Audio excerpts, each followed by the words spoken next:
I see it on OC Park Advisory Group. It's always a chair, never staff chair. That is not correct. There is a standing advisory group that is chaired by staff at every single meeting. If I'm just going to try to bring it back. It's unusual for elected officials like us to have what we're about to go through. So for us, the normal practice is if it's the chair and vice chair is not there, then if my mayor and vice mayor or mayor pro tem aren't there, then the senior member on the council is the one that runs the meeting.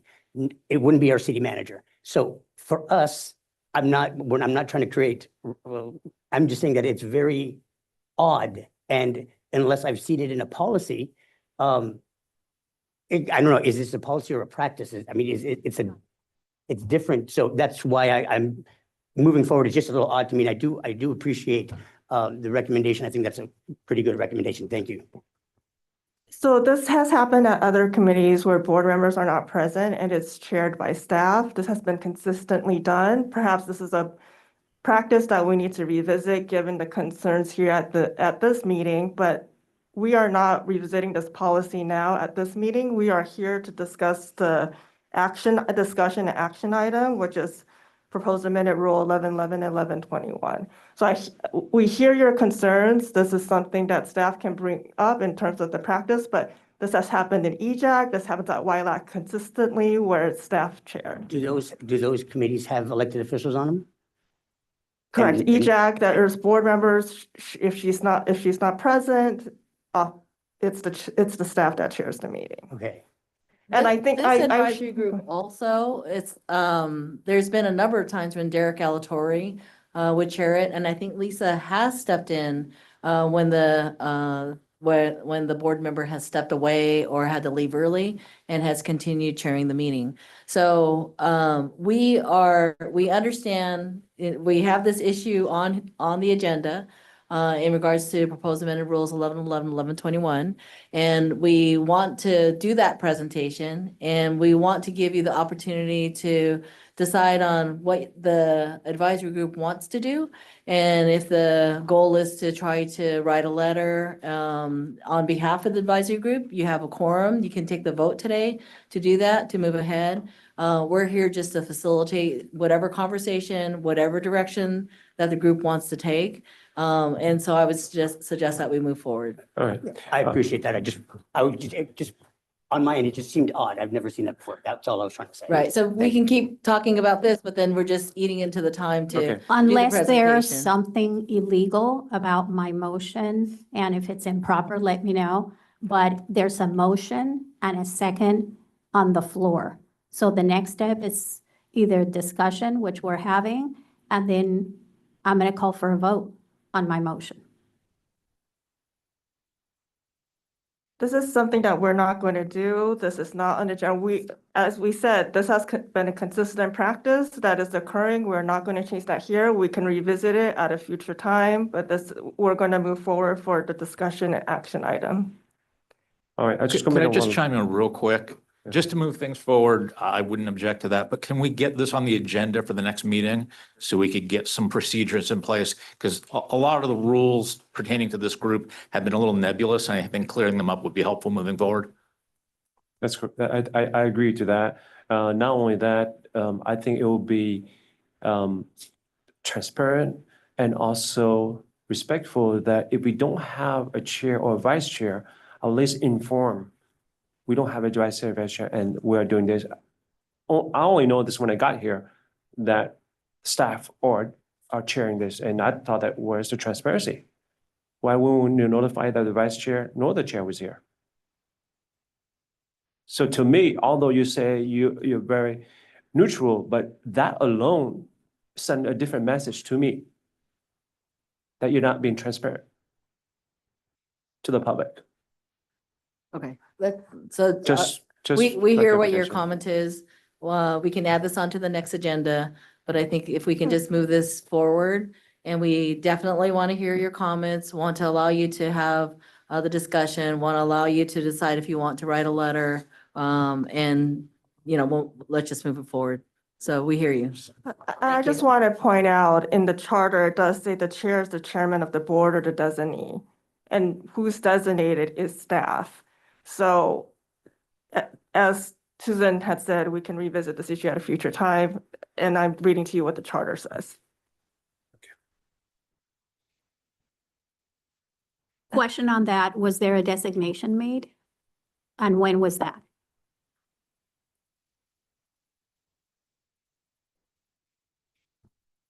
Let's agendize this, but it's 12:16, and I think everyone is anxious to hear the presentation on proposed amended rules 1111 and 1121. So I respectfully ask the advisory group that we move forward so that we can have that time for discussion and have everybody have an opportunity to speak and also hear any public comment from folks who might be online.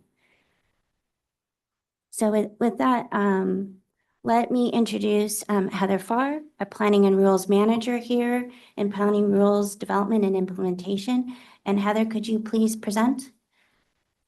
Yes, happily. And good afternoon, advisory group members. Okay.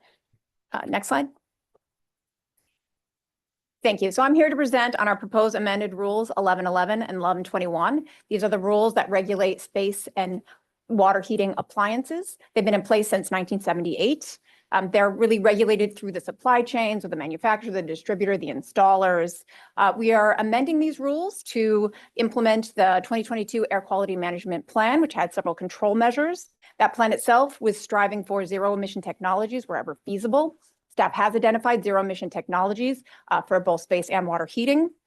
We have provided updates to our stationary source committee 4 times, including we just came from there. And we also updated this advisory group on January 17th on our outreach efforts. Next slide, please. Just some of the actions that we have taken since the last time we updated our stationary source committee. We have continued our enhanced outreach. We've created a 1-page flyer to try to inform the public. We featured at our last board meeting, we had a technology showcase and we had a heat pump water heater featured there. We've also met with each of the manufacturers who make space and water heating appliances at least once and held a public consultation meeting. Next slide, please. So when it comes to the outreach, we have conducted 10 public meetings, including 8 working group meetings, a public consultation meeting, a public workshop. We've had 30 meetings to cities, to COGS and other organizations. We're continuing those efforts and planning more meetings. We've also had over 100 stakeholder meetings with manufacturers, the environmental community, different agencies, and we've had, as I mentioned, 4 committee briefings. Next slide, please. So our initial rule concept for this was, sorry, you have a question? Heather, teach me something. As far as the manufacturers go of the water heaters in general, have they been decreasing over the years? There's only like 4 or 5 big ones now and maybe 1 or 2 oddballs, maybe in the Midwest. Is that generally the direction of that industry? Industries. No, still the same number of manufacturers. Yeah, I'm not aware that there's been a decrease in the number of manufacturers in the water heating space. Rita. Yes, thank you. Correct me if I'm wrong, but I thought it was 7 for space heating and 3 manufacturers for water heaters. I thought that's what I heard at a working group meeting. Yeah, I think that is about right. There's about 10 altogether. I think that is the division between space and water. It's 7 to 3. And is that just in the South Coast or is that nationwide 7 manufacturers of space heaters and 3 for the water heaters? They all sell nationwide. Nationwide. Mhm. Thank you. Okay, so again, our original rule concept was to establish future effective zero emission standards so that when a resident had to replace their appliance, they would transition to zero on those future effective dates. We have transitioned that, and our new rule concept will allow for the sale of these NOx emitting gas units. We're establishing sales targets that start in 2027, which we allow 70% to be gas units with 30% zero emission. And the idea of those zero emission targets will increase over time. We are also including a mitigation fee along with those targets to help encourage the transition to zero, as well as to help us fund our Go Zero rebate program that we are launching this spring. And Paul, you have a question? in the division between the traditional gas heater or gas tank and the modern, the solar tank, which one is leading the pack without you giving me details? Is the solar tanks, do they seem to be making more headway or momentum as far as sales in general? And is that with the newer homes or with the older homes? So what the trends are, or actually it's not solar, it's heat pump. It's these heat pump technologies Yeah. that are increasing in popularity. They are appliances that provide both heating and cooling. So that is what is really leading in the sales for zero emission units. Thank you. Rita. Thank you. On the Go Zero incentive program, is that something that would be available to manufacturers who've already electrified most of their facilities? And my thought is that our industry has already pulled out giant afterburners and solvent systems and converted those systems to electric technology, and they've replaced them. But now when they have to add yet another electrical load to their facility, they're going to have to pull permits. They're going to have to go through that all over again to increase the electrical load to their facilities. So will there be any relief to the clean industries that have already electrified their manufacturing equipment, which is probably equivalent to a lot more water heaters being taken out when you take out a giant afterburner that can be 1 million, 2 million BTUs? Yeah, so just to be focused on what we're talking about here, this is for proposed rules 1111, 1121, which is primarily for residential and water heaters and furnaces. There was this proposal initially on the furnaces that we did take it up to 2 million. We dropped it back down to the original size of the units. So we're really talking about residential. So I hear what you're asking in regards to some commercial facilities and, work there. That is not this rule here. And question on that. So does the rule specifically exempt commercial facilities? Because I'm talking about small, medium-sized businesses that might have a water heater that's 175,000 BTU per hour. Yes, it could apply in that situation, and they could still purchase a gas unit. Yes, and I'm aware of that. So it applies, they can purchase a gas unit according to the ratcheted down approach, but I'm asking, will the Go Zero incentive program be available to those manufacturers that have already gone above and beyond with the district's requirements and converted their manufacturing equipment to electric? We'll talk a little bit more about the Go Zero later on in the presentation, but we do have a piece of that for small businesses to try to help those small businesses also transition to these zero emission technologies. Next slide, please. Yeah, Sorry, Bill. Yeah, I have a question on that slide. The previous one, the manufacturer sales targets instead of a mandate. Did you set these targets for the manufacturers, or did they set them themselves? I'm trying to find out what the basis for these numbers are. Right, and we'll talk about that a little bit more later in the slides, but we did establish these targets. They're intended to, at least the early targets, reflect current sales, so kind of business as usual, and then increase as time goes on.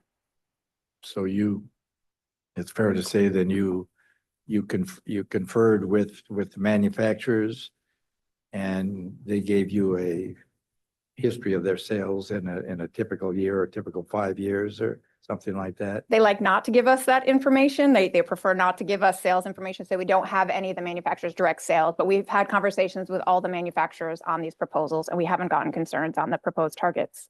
Okay, so really the districts, these are your preferred targets, projections. These are staff recommendations. Sales. sales.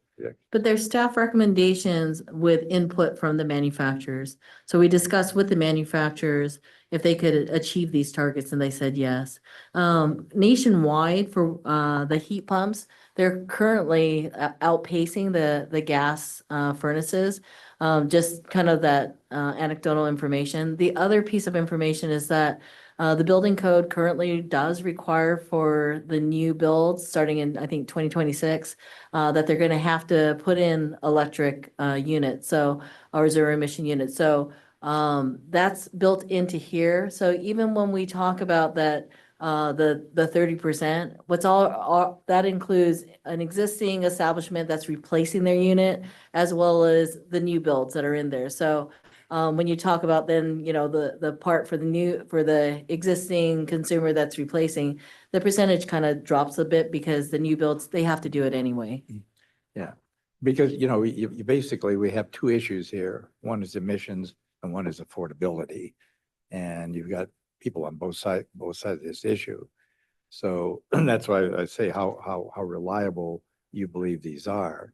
Because either you're not going to get the emissions that you want, or the people aren't, because of the amount of investment that's required, you're not going to get the sales to new technology, cleaner technologies that you want. So something's got to give here. But that was the basis for my question. Yeah, and I think that's a really good question, but the original proposal was a mandate that when somebody goes to replace their unit, that they would have to meet, the only thing that would be available would be a zero emission unit. And so staff had to walk the proposal back to allow the affordability. So we feel that this is a more balanced approach, looking at the affordability while balancing the need for reductions from this particular sector. It is a substantial sector in regards to reductions that are needed from when we look at all the emission sources in the basin. So, and Heather will touch on that. I also want to state they're not hard targets. Manufacturers can sell above those targets. There's just additional fees. Good question. Well, first of all, I'm happy to hear that the amendment is a manufacturer sales target instead of a mandate. So that will ease some of the costs. But if you want, if you could go back to a couple of slides before, it has a few questions on it. Yes, that's one particularly. So it says here that we have done 30 presentations to cities and COGS. As you know, I think in the last meeting, you mentioned that this particular Rule 1111 and 1121, you have passed this mandate up north already. So how, to what you just present, how is that going to reflect to this? Because up north, you put a mandate and it passed. Down here, it's not a mandate. So how is that going to be relative to up north? That's number one. Number two, 30 presentation, it might looks a lot, but realistically, it's not a lot to me. To me, that's too a vast of the population doesn't, see this, what you are trying to present to the public, because that's 30 presentations. Southern California alone, there's 10 counties. Of that 10 counties, there's hundreds of cities. So 30 is nothing. I don't think you have reached the mass yet. So in terms of public outreach, I think there's still an insufficient lack of that. And I want to also address the second point is how would Let me respond to your first one, because I probably will forget it. So I'm going to make you do the hard work of remembering your second question. So just to clarify, for the South Coast Air Quality Management District, our jurisdiction is only 4 counties. It's LA, Orange County, Riverside, and San Bernardino. There is another air district, there's about 35 air districts in California. The air district that regulated these same units is the Bay Area Air Quality Management District. So that is separate from us. That is not something that we promulgated. That is a separate board, separate entity that did that. So in terms of the 4 counties, when we received a request from a city, a COG, other organizations to do a presentation, we went out and did those presentations. We're already starting the next round, because We heard so much comments and concerns about the proposal. Took us time to revise the proposal. We wanted to make sure we came back to our working group meeting. We wanted to make sure that we came back to the Station Resource Committee. And then now we're trying to socialize this new revised proposal with everybody and kind of testing the waters with the new proposal. Okay. Then the last questions I was going to ask you is how do you address to landowners, I'm sorry, shouldn't say landowner, property owners that has multiple units and moving toward the Rule 1111 and 1121, sometimes it's not just as a simple fix because sometimes the building is so old, they have to not only replace, but they have to retrofit. And that's an immense cost. And not to mention legal challenges. They can't just say, sorry, I'm kicking you out because I have to adhere to the new rules. You can't. The only in the eviction system is if they're behind in rent. That's the only way you can evict them. If they're not, you have to relocate them. That's an immense cost. And what happened to the resident, the tenant that don't want to be relocated? That's a challenge for the landlord. How do you address that?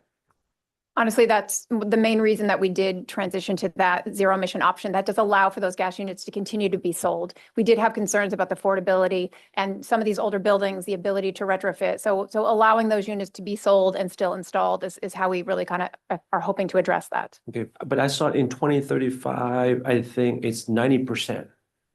2036, yeah, if you can go to slide 5. What about beyond that? Does that mean it's going to be 100%? So No, what happened? we are not. We're establishing this, that is the end target, is to still allow those units to be sold for those instances. Okay, all right, thank you. Thank you. I apologize. I did not want to interrupt while you're presenting, but since this was, I didn't want to go back. There are, my issue is with the outreach. Last committee meeting, I was here and I made the request that city councils be, that not just going to COGS, but actually going to city council. And I made a request for the city of Upland, and that was 2 months ago. And since then, we passed a resolution opposing it, yet even though now that the rules have changed, again, the proposed rules have changed. So it's confusing. So so the outreach plan, which is critical to any component. I'm personally, for my personal work, I do outreach and education. So it is such a critical component, and this rule has been changing and being so fluid. When these 4 counties represent 17 million people, maybe at the end of the day, you've reached 75,000 of 17 million. I mean, when you stop and you break it down,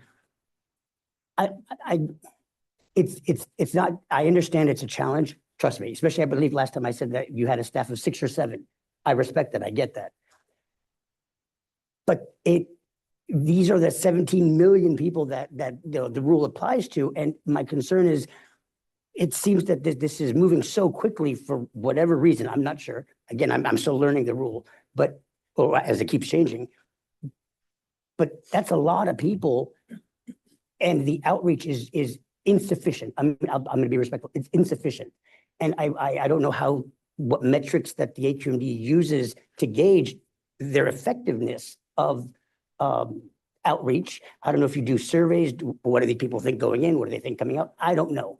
But that is something to really consider. And the quicker the rule continues to change as it continues to evolve, it makes it very challenging for the average person that has to pay these bills to understand what the heck's going on.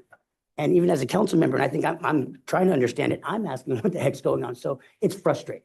Just wanted to. Right. So the issue of outreach for this rule, because it affects consumers, came up in one of the governing board meetings quite a while ago.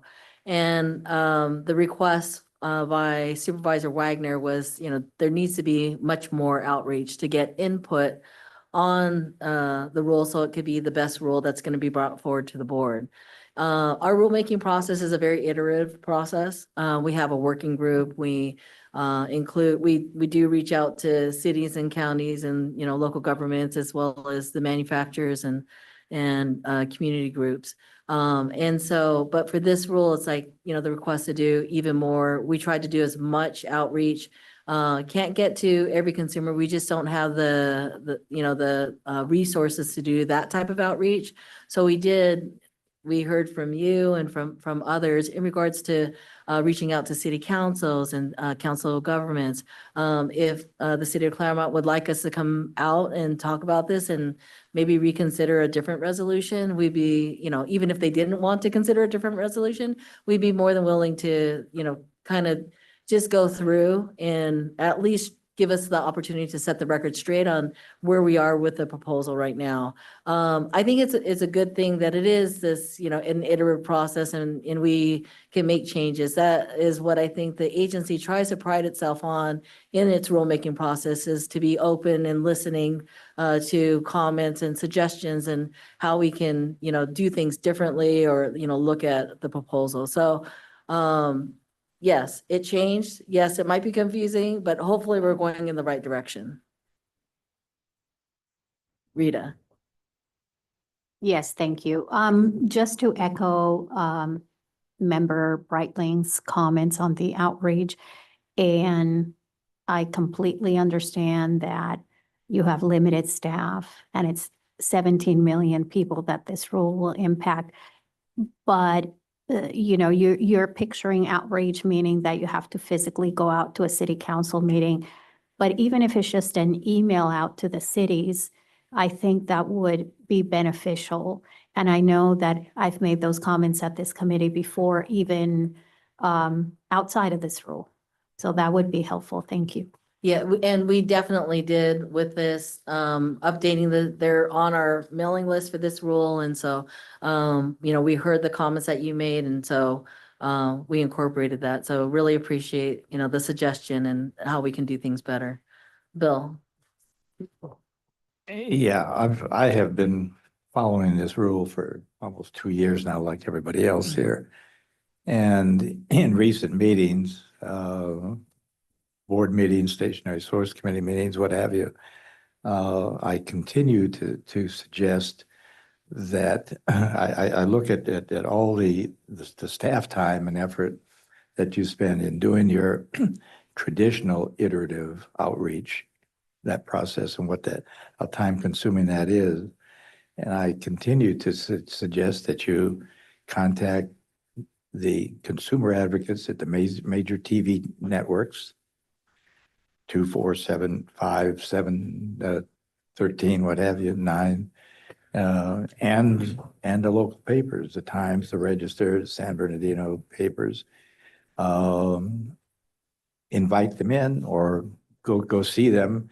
If you do, that's only 2 or 3 of you, or you could have it in a room like this here and explain this program to them, have them do your work. You have millions of people that tune into those in the morning, afternoon and evening and weekends, or buy their papers, what have you, or get it via online like I do. And you know that you're going to reach millions of people then. You've got 10 million, I guess, your numbers of these units out there. Those that are in private residences probably aren't permitted at all. You don't even, that's a guess as far as you know, right? Yeah, the ones that are in a small business, a dry cleaner, a convenience store, something like that. Yes, they're permitted, but one in an apartment or in my home, David's home, something like that, you don't know what we have or how old it is, how new it is. So that to me would be satisfying your responsibility, going a step further to really satisfy your responsibility to reach out. This is unlike another rule where you're updating a rule for spray booths or a printing press or something like that. Everybody that's affected by that rule knows what the process is here, and they know how to get the information they need. But you've got a lot of unsuspecting members of the public that are out there that have no idea what awaits them. So Thank you. So I'm going to do a time check. It's 12:40. Heather has a number of slides. And I want to make sure that you all have enough time to, decide what you want to do. Maybe you might want to put a pin in, the communication and outreach. Maybe, that might be something that you want to talk about, but I want to make sure that there's sufficient time to move on. Is everybody okay if we continue on? Okay. Right. Thank you. So next slide, wanted to talk a little bit about our proposed mitigation fee. I don't think I talked about this one yet. So the idea is to have for the units that are sold under those targets, $100 for space heating appliances, $50 for water heating, with a higher mitigation fee for those that are sold over the target. That higher fee can get increased by the consumer price index, and to also allow a discounted fee for manufacturers who exceed those zero emission targets to really try to incentivize them to really push for this cleaner, modern technology. And we wanted to show an example of what that mitigation fee would look like. Our favorite example, a manufacturer sells 100 units. The target is 70, they sell 72%. So 70 of those units get the $100 fee, which equates to 7,000. And then those two that are over 500, so that's 1,000. So we collect $8,000 in mitigation fees. And that could then in turn be used for rebates, $1,000 rebates for 8 zero emission units. Next slide, please. Wanted to talk about some of the other proposed changes, the applicability. We are maintaining the applicability for 1111 for space heating. So this is residential sized units, so the smaller units that are typically found in a residence. There are larger units that are currently unregulated. We're going to address those in a future rulemaking. We do, for the new building standards, we did get comment that we should move that date up a year. So we're proposing to move that date to January 2027. That aligns with our alternative compliance for the manufacturers. When it comes to mobile homes, we do know there's more technical challenges for mobile homes. They're smaller, so there's space constraints. So we are not going to require those to transition to zero. So existing mobile homes can maintain the units that they're using. However, when the mobile home itself is changed, when you have a new mobile home, that's when converting it to these zero emission technologies is relatively simple. It's happening already. So that's when those will be required to transition to zero. Current mobile homes have mitigation fees. We're proposing to lower that fee down to align with our current mitigation fee we're suggesting for this alternative compliance option. And then high altitude, we did have some concerns for our high altitude communities about a downflow furnace exemption, which we are proposing to retain. Okay, next slide, please. We have received many comment letters. We get them kind of on the daily, on the hourly. So this picture kind of changes all the time. It is a bit of a mixed reaction. We're getting a lot of comments that are still against the original proposal, but we're getting some pretty significant support for the new concept that allows for these sales targets and allows for that consumer choice. Next slide, please. So we held a public consultation meeting a couple weeks ago. It went over 4 hours. We had over 200 people in attendance. We had comments from 40 different attendees provided comments to us. And if we were to categorize those comments, we put them in these kind of 3 banks. The first was on the mitigation fee. Some of the stakeholders really wanted us to have a much higher mitigation fee to really influence consumer behavior to buy those zero emission technologies. We also had some stakeholders that wanted us to remove those fees entirely. When it came to the compliance targets, we do hear a lot of feedback that stakeholders would like us to increase that, to have a stronger rule, those stronger targets up front. But we've also gotten feedback just to maintain them, that, pretty much they're set where they should be set. As far as rule adoption, again, about a mixed bag with many stakeholders saying, get these adopted, adopt these soon, adopt a strong rule, with other stakeholders saying, no, we need more time, like slow down, let's take our time. Next slide, please. And then cost is a big component of this. And when we think about the cost for this rule, we could break it down into 3 different categories: cost effectiveness, affordability, and then the socioeconomic impacts. So we kind of want to walk through those 3 different costs. The first one is the cost effectiveness assessment. This is what we do as part of the rule process. It's required by the California Health and Safety Code. So when you establish an emission, say a NOx emission, you have to determine if it's the cost of the controlled technology to reduce those number of emissions. And we do have an established threshold, this cost screening threshold. And if something is above that threshold, we do have to provide alternative options. When it comes to affordability, this has become a big concern for this particular rule because it's mostly impacting residents. So we're worried about affordability, and that can it's just really the consumer's ability to purchase an appliance, and that has to do with consumer income and also kind of choice and what they think is valuable for their money. And the last part is our socioeconomic impact assessment. This is an assessment we do for all of our proposed rules.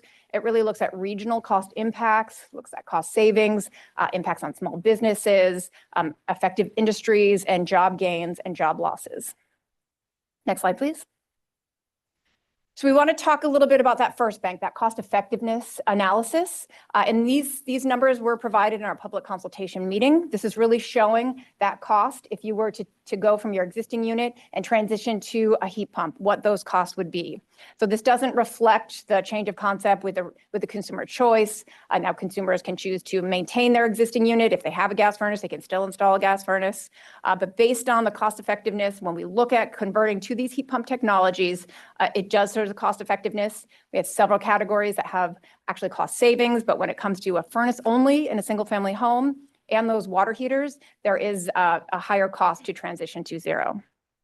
So next slide, please. So we wanted to look at these costs really and how they're reflected with our new zero emission manufacturer approach, that alternative compliance option, which allows for those percentage of sales of gas units. And we looked, we did still want to look at those consumers that may choose that more expensive option of going from a furnace only to a heat pump. We do think some people will still do that. It does give the added benefit of cooling. So people might want to replace their furnace and then have heating and cooling. So we did assume that there would be a certain percentage of people that would apply that higher cost. For the cost savings I mentioned on the other slide, we kind of zeroed those out and just assume that they're about equivalent.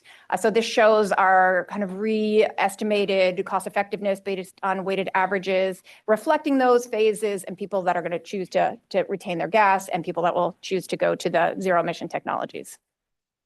Next slide, please. When it comes to affordability and choice, really the choice is addressed with the compliance option. Now, the community has the choice. They can determine what they want to put into their homes. But then if a consumer does choose to transition to zero, we just wanted to show what those costs would look like. So if it comes from a furnace and AC transitioning to a heat pump, those are about the same. If you're looking at furnace only to transition to a heat pump, that is a higher premium, $8,000 more. But again, you get the added benefit of cooling. When it comes to the water heating side, going from a water heater to a heat pump water heater, there was about a $2,000 increase. Those are newer technologies. We do think those costs will come down over time. We also do estimate operational cost savings. These units are very efficient, meaning that you would likely have lower utility bills based on transitioning to these heat pumps. There's also rebates and incentives that are available. Next slide, please. So this, lots of numbers. This is just showing what those costs would be. So as I mentioned, that $8,000 increase, that would be from going from that $19,000 heat pump to $11,000 furnace. When you look at a heat pump to a gas furnace, the HVAC system, that furnace plus AC, from $19,000 to $20,000. And again, water heaters also show that increase going from that heat pump. This is pretty much the last slide summarizes. This is just showing all the individual costs. Next slide, please. So the last piece of the cost is our socioeconomic impact costs, and that was conducted considering the rules achieving 90% manufacturer goal out to 2036. We looked at two different scenarios. One scenario is if we did not assume that there would be lifetime utility savings to convert to heat pump. In that case, we do have 174 million costs on an annual average. And the high costs are really driven by just the number of units. Since there's 10 million units, just any little bit extra cost will just really adds up. But then if we do assume those lifetime utility savings, we are showing 190 million in cost savings. Well, there's high upfront costs can get offset by lifetime utility savings. Next slide, please.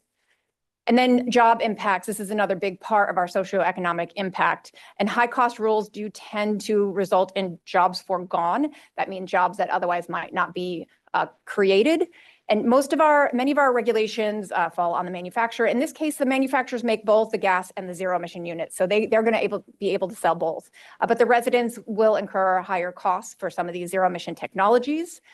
But in this case, if they're choosing those zero emission technologies, there could be some additional installation costs. So we're actually projecting job creation, really mostly in the construction sector, anywhere from 580 jobs gained to 500 jobs gained. Next slide, please. Couple of key issues we wanted to talk about.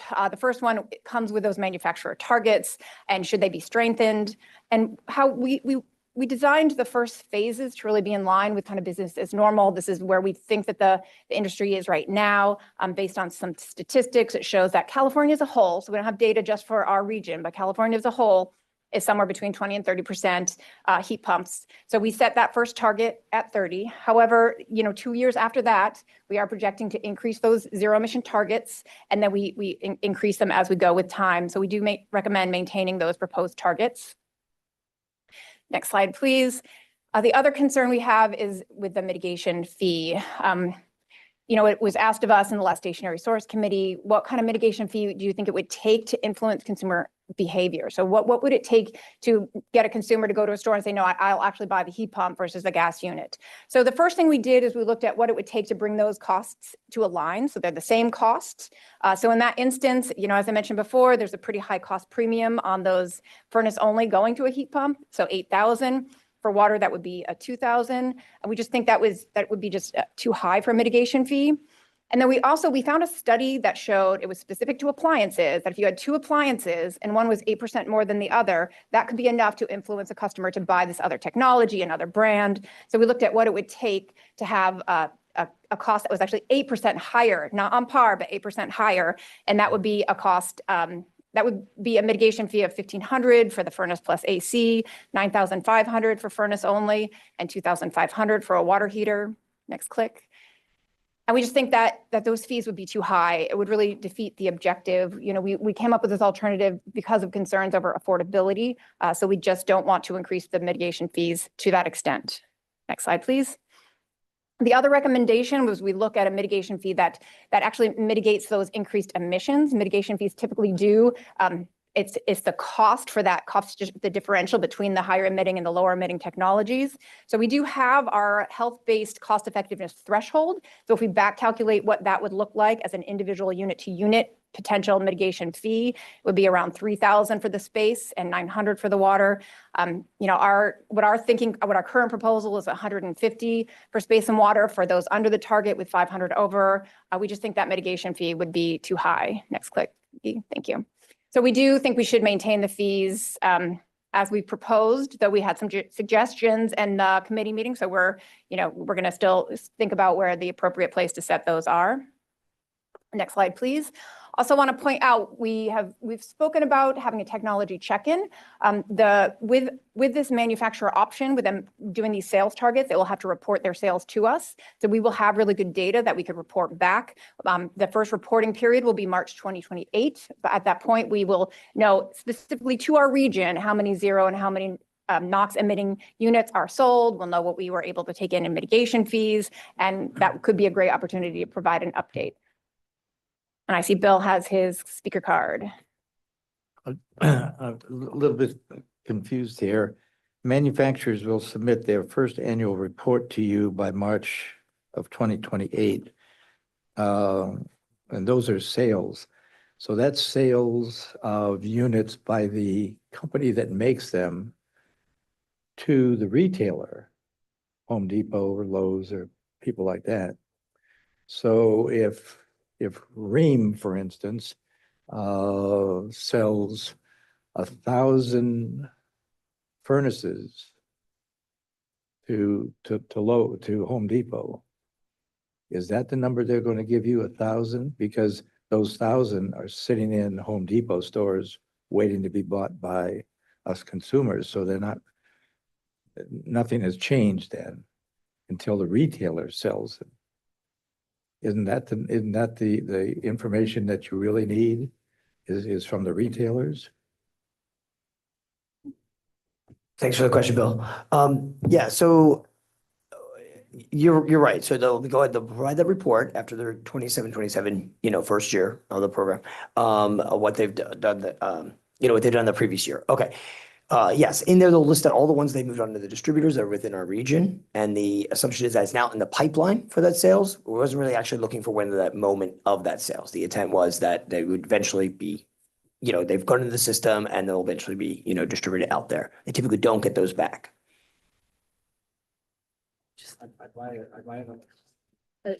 I buy an electric vehicle and I go home and flip on a banana peel and I can't drive. I'm immobilized.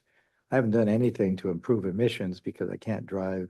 I can't drive my old gas guzzler and I can't drive my my clean electric vehicle. So you've got nothing there, or the region has nothing. And that's the same thing with these units here that are sitting in the warehouses of these stores. That's the data that you really need. That's going to tell you if you've made emission reduction progress or not. No?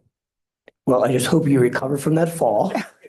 And then you get back in that electric car and you get going. So, yeah, I mean, it's not exacting, but I think that's for the construct of it, the concept is there that it's in the pipeline. They will be, there will be, getting out there into the system. But you are right. It will be what the manufacturer sells through the distributor. So what goes to the distributor. So there may be some that are still there that were reported from 2027 that get sold in 2028, but it'll probably work out in the wash with the next year, right? They're not just gonna be sitting there. They'll be sold in that next year, and we'll capture that in the next reporting year. Yeah, and that goes back to your earlier slide of your sales targets and everything on how reliable those are. Because if people are walking into Home Depots and Lowe's to buy other things, but not one of these units, then you still haven't gotten anywhere. They need to walk out with these units. Sure, but that would be reflected in like the next year. Like if they sold a bunch to the Home Depot and none of them were sold, they're not going to sell a bunch more the next year. So through that sales data, we will get a pretty good picture of what is getting sold within our jurisdiction. Quickly, I just want to note that Jeff Blake has his hand raised, so let's sure we recognize. Jeff, did you want to? Yeah, well, I was wondering, I was looking at these numbers, and these are appliance costs. But what about the cost to upgrade so many of the homes that were built in the 60s, 70s, and even 80s? I just went through this myself, was looking at the opportunity to buy an electric vehicle and have to put in a charging system in my home. And I learned, I was shocked to find it's really not practical for me, because in order for me to upgrade my electrical system in my home, I'm in Shore Cliffs. There are hundreds of homes like this built in the 60s and 70s. And the electrical power that comes in is 100 watts, 100 amps, and it's direct bury. They didn't even run conduit from the street to the homes, because this was the code at the time. And the panel on the house is not anywhere near code to run 200 or 300 amp service. So the cost for me to upgrade is over $25,000. And I don't see that number being mentioned anywhere in these reports, the actual costs for installation. And then I can't believe that with the natural gas being at per therm, the lowest price that it's been in 25, 30 years, and our electrical costs being as high as they are in California, that there's going to be any kind of a savings. I would have to parse those numbers a lot more, but what can you tell me about the overall cost? Thank you for the question. Lots of things there. As far as the savings, the utility savings, these heat pump units are 4 to 5 times more efficient than a typical gas unit. That is why we are projecting cost savings for the lifetime operating these units. When it comes to costs and panel upgrades and full system costs, the cost I showed you with lots and lots of numbers on it, that was project cost. So that is considering upgrades and panel upgrades. We do find that many of these units can operate on a home with 100 amperage service. If you're already running an AC, you can certainly run a heat pump for your heating and cooling because of that efficiency. The water heaters, again, most in our region are operating on gas. There's some that are electric resistance, but they've come out with new systems, new water heaters that actually can plug into a standard wall outlet. So those are a relatively new technology, but something that looks very promising. And if I could jump in there, Jeffrey, think you actually are highlighting exactly why we are looking at this new proposal, because you're highlighting one of the most important questions that our board had to us, the question of affordability. And when we sit there and we say to ourselves, we struggled with it, right? We trust us, we're over here, these guys are coming up with like interesting ideas and matrices and what have you. And then we stopped and said to ourselves, who's the best person to make that decision? You. Your own affordability, your ability to make your choice in what makes sense to you, okay? And that's what we came back with this new proposal, because everyone has a different mindset of what they consider affordable for themselves and for their lives. We've heard from stakeholders say, I like the bells and whistles and I'm going to spend out some money. Other people are like, no, I don't have it, and we get that, right? So I think that's why we have this, again, this new proposal, because you might have the older home, you might have that challenge. We're never going to know, right? I mean, there's millions of homes out there, so everyone's in a different situation. And this proposal gives the people that flexibility, that option to make that choice themselves. And may, in that case, your case, Jeffrey, you may want to, choose the gas option. Heather, a couple of questions. One, to echo what the young guy at the end of the table said about the older homes. I was in one yesterday with a proposal and they still have the 35-gallon heaters, the little tiny ones. One, in your research, will they continue to be made? Because there's a lot of them out there, but there's not much profit in them because they're the older models. The big tanks obviously last a long time. Two, the guarantee or the warranty on these little heaters, if they pop, is that going to be integrated into your data to see if it's going to actually make a difference with air quality? Okay. That's first question. Try to keep it concise. And the second, the backdoor question is, now when my water heater popped a couple of years ago, I'm good enough to put in a water heater, but I had to dispose of it. And yeah, I hate to say this, but I paid the plumber $100 to get rid of it. Now, where did the plumber take it? Because what are you going to do with the carcasses of all these water heaters as they start getting replaced? And is there an industry that rebuilds those and sells them retail? Thank you.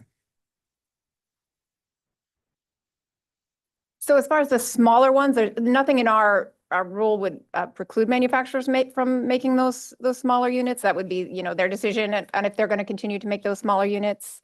Certainly they have, for the instance, for those smaller units, that would be a great opportunity to replace it with a heat pump water heater.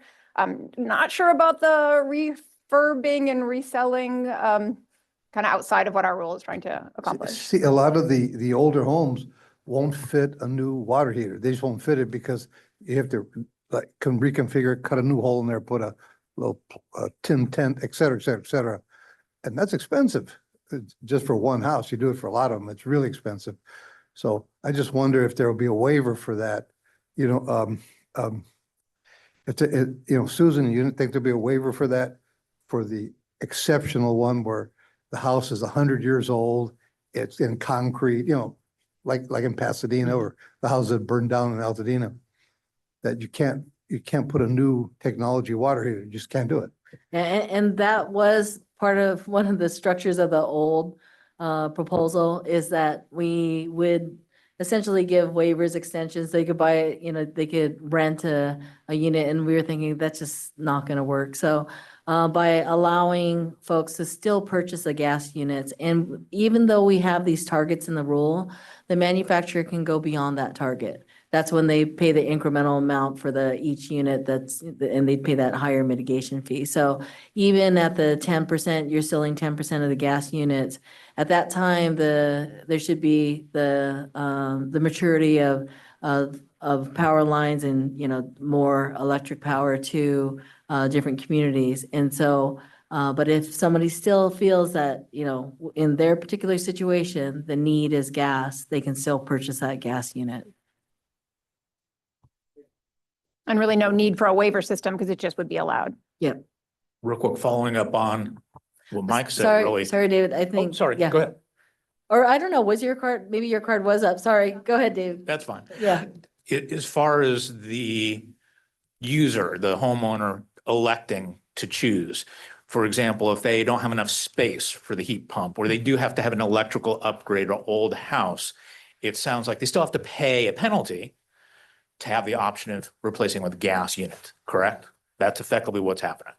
Well, so there is some mitigation fee. It'll be paid, the manufacturers would pay that at the end of the year, so kind of in arrears. So we're hoping they're not going to pass it on. We don't Well, know. But That's the way it works. We Right, should yeah. anticipate that. it's about 1%. Understood. So I'm just highlighting that there are people that are going to be more burdened than others. And it would be nice to acknowledge if you have this type of situation, you shouldn't have an additional fee passed on to you. They're going to have to get a cleaner heater anyway, because that's what the code's going to require. Right now, you can only sell a certain type of NOx polluting device, and it'll have to be cleaner than what they have already. But adding on an additional penalty because of the unique situation seems like it's piling on a little too much, would be my 2 cents. Okay, thank you.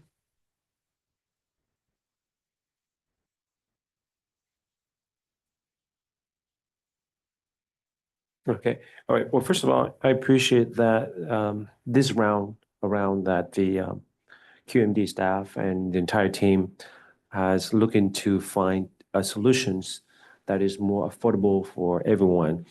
And it's great that you propose a mitigation fee, but I haven't seen anything, or at least heard anything reference to sometime when a resident wants to move toward this directions to go a bit more green, to also to address the air quality.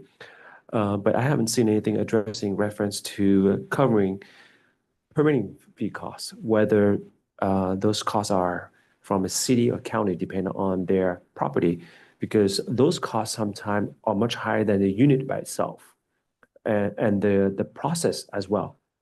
Have you ever thought about addressing those permitting costs? That's number one. Number two, the unit costs that you present today, that is of today projection costs. But what is the real cost in the long run of those units? And finally, how is the availability of electricity will be impacted? And what measures are in place to make sure that Californian will not pay higher electricity costs due to shortage of electricity? It all goes back to fundamental basic of supply and demand.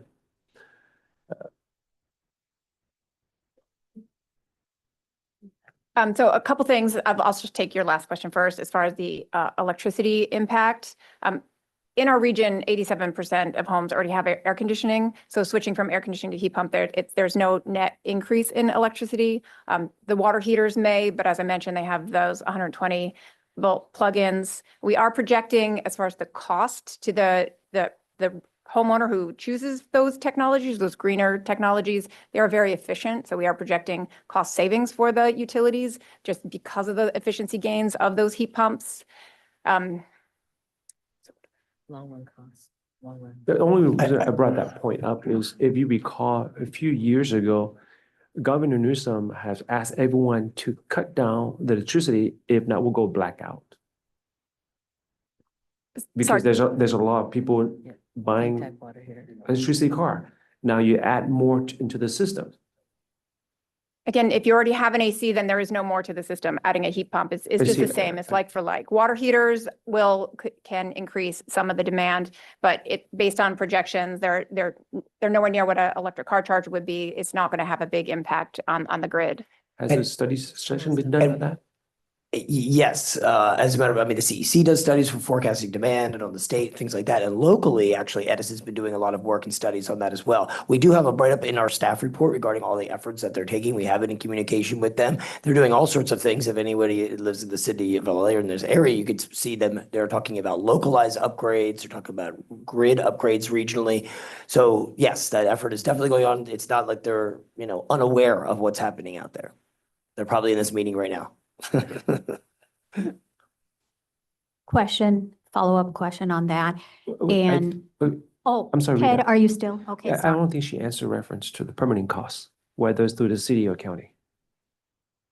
Well, I would just say that, I mean, currently people are paying right now, right, for permits. I know, I just went through it. But, so, I mean, without this rule, the people are still dealing with that. So we do consider that a net neutral, it's not causing them to have to suddenly start getting permits that again, this is based on natural replacement. This rule is not forcing people to go out and start changing I'm their just wondering appliances, if right? you, if you had thought about that for anything, that's all. Thank you. The next set of slides, we will talk about what we are thinking about when it comes to rebates and incentivizing. Okay, thank you. So on the issue of the higher electrical demand for the water heaters, I know we just went through the fires, and even when we were not in the direct line of fire in San Bernardino County, we had shutdowns, power shutdowns as a preventative measure. So I saw a lot of the people on my street that had voluntarily converted to electric water heaters plug in natural gas generators or even gas powered generators, diesel generators in order to heat the water because they didn't want their kids to have to shower with ice cold water. So has this proposal analyzed the emissions impact when a power outage takes place and people have to plug in into a fossil fuel powered backup generator? Because CARB issued an executive order basically allowing diesel generators during the power outages. And that's something very real that this region has experienced during the fires. Yeah, I mean, clearly we cannot speculate when and if these power outages are going to occur. So no, we don't really have any kind of guessing analysis on that. But yeah, we hear you. And obviously this could be on the opposite side, right? Like in Texas where they had the freezing of the natural gas pipes and suddenly, we are in California to ship out natural gas to Texas so they can keep people's, homes when they were being powered by natural gas. So I think in all these cases, yeah, these situations do come up. And I think us as like, quote unquote leaders of our local areas and things like that need to be cognizant and take corrective actions to make sure our population's safe.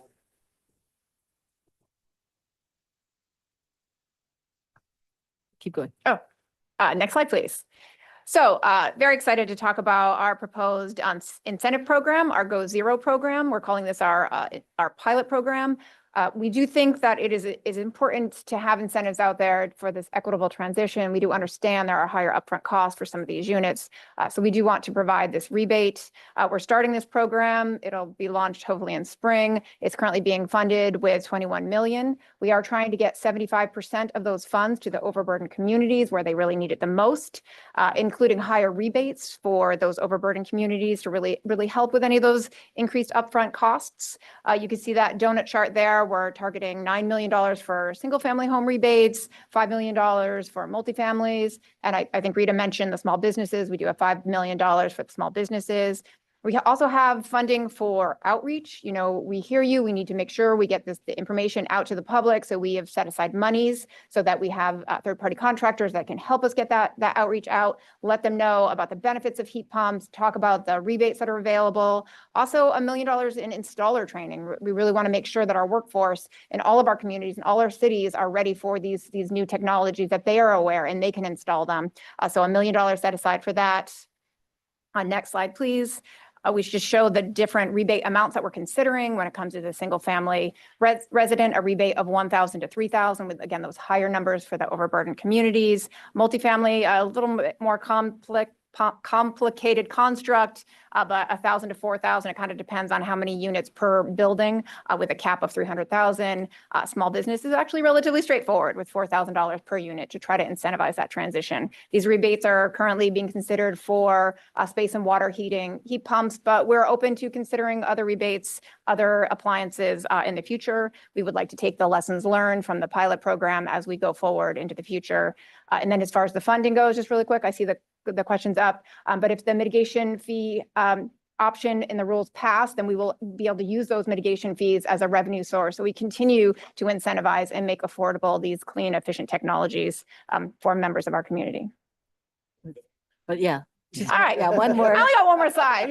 It's an easy one. It's an easy one. So next steps. Next slide, please, Dee. So April 1st is the day that we are targeting to release our draft rule language and our support documents. Again, spring, we're really excited to launch our Go Zero program. May 2nd is when we are currently scheduled for our public hearing for these two rules. Okay, thank you very much. So I'm going to ask the group, so there's one public comment here and then there's two online. Do you folks want to take all the public comments and then you can talk about what you want to do next steps, or do you want to all talk first? I'd like to ask a question first. Same here. That's Okay. my preference. Okay. I think Ted, did you have your card up before I did? You go ahead, Rita. You can go first. Okay, thank you. Just quick clarifying questions. For purposes of a water heater, the magic number is 175,000 BTU per hour. So it's the capacity of the water heater. So it's irrelevant where the water heater is located, correct? It could be a small business, a hospital, a school, doesn't matter where it's at. If it's 175,000 BTU per hour or more, the rule applies. Just want to, okay, thank you. Thank you. Appreciate the presentation. Very helpful. Question, I see Sarah here, maybe question for attainment issues. My understanding is, and this is going back to the 2016 AQMP and the 2022 AQMP, where it says, here's the vision to get to attainment is to do these things, including this rule. But as 2016 AQMP and 2022 AQMP, the concept was that EPA, CARB, and South Coast would all do their fair share. You're certainly doing your fair share, more so than any of the other partners. Your partners have fallen flat on their face, in my opinion. There is no way we could get to attainment without EPA or CARB doing what they said they're going to do. And even with what they said they're going to do, it's going to be decades before we get to attainment. Some of my members have to pay penalties because we're not getting to attainment. There's no way to get to attainment. So I just want to confirm this is the purpose of the rule. And if without getting the trucks and cars and planes and boats and trains to be zero emissions, we're never going to get to attainment. Is that correct? It's correct in terms of the overwhelming majority of NOx, which we need to reduce to get to attainment, is coming from mobile sources, primarily those heavy-duty mobile sources, and those we have limited regulatory authority over those. But I also have to remind folks that we have an obligation under the Federal Clean Air Act as well as State Clean Air Acts to take all feasible measures. So even though these other entities, CARB and EPA, we've been calling on them to step up, particularly the federal government, because that's a lot of those sources are subject to federal jurisdiction.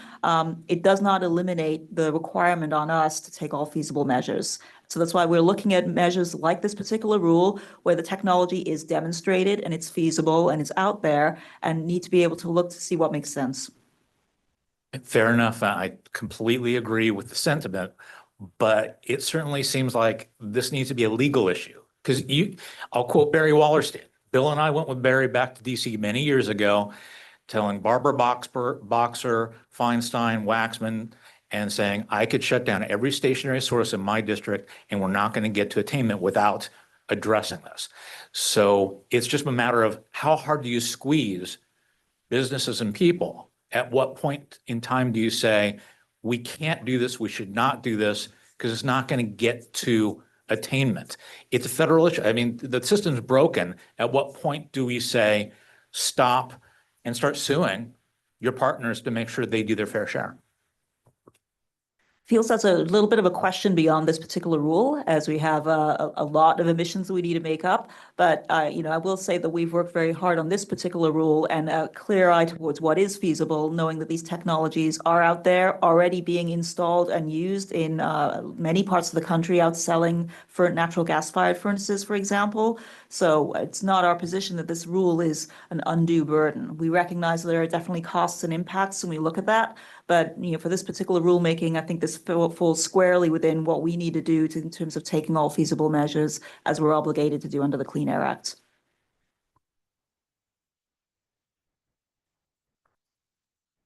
Yeah, I guess my only comment on that is Lee Zeldin's going to fix everything for us.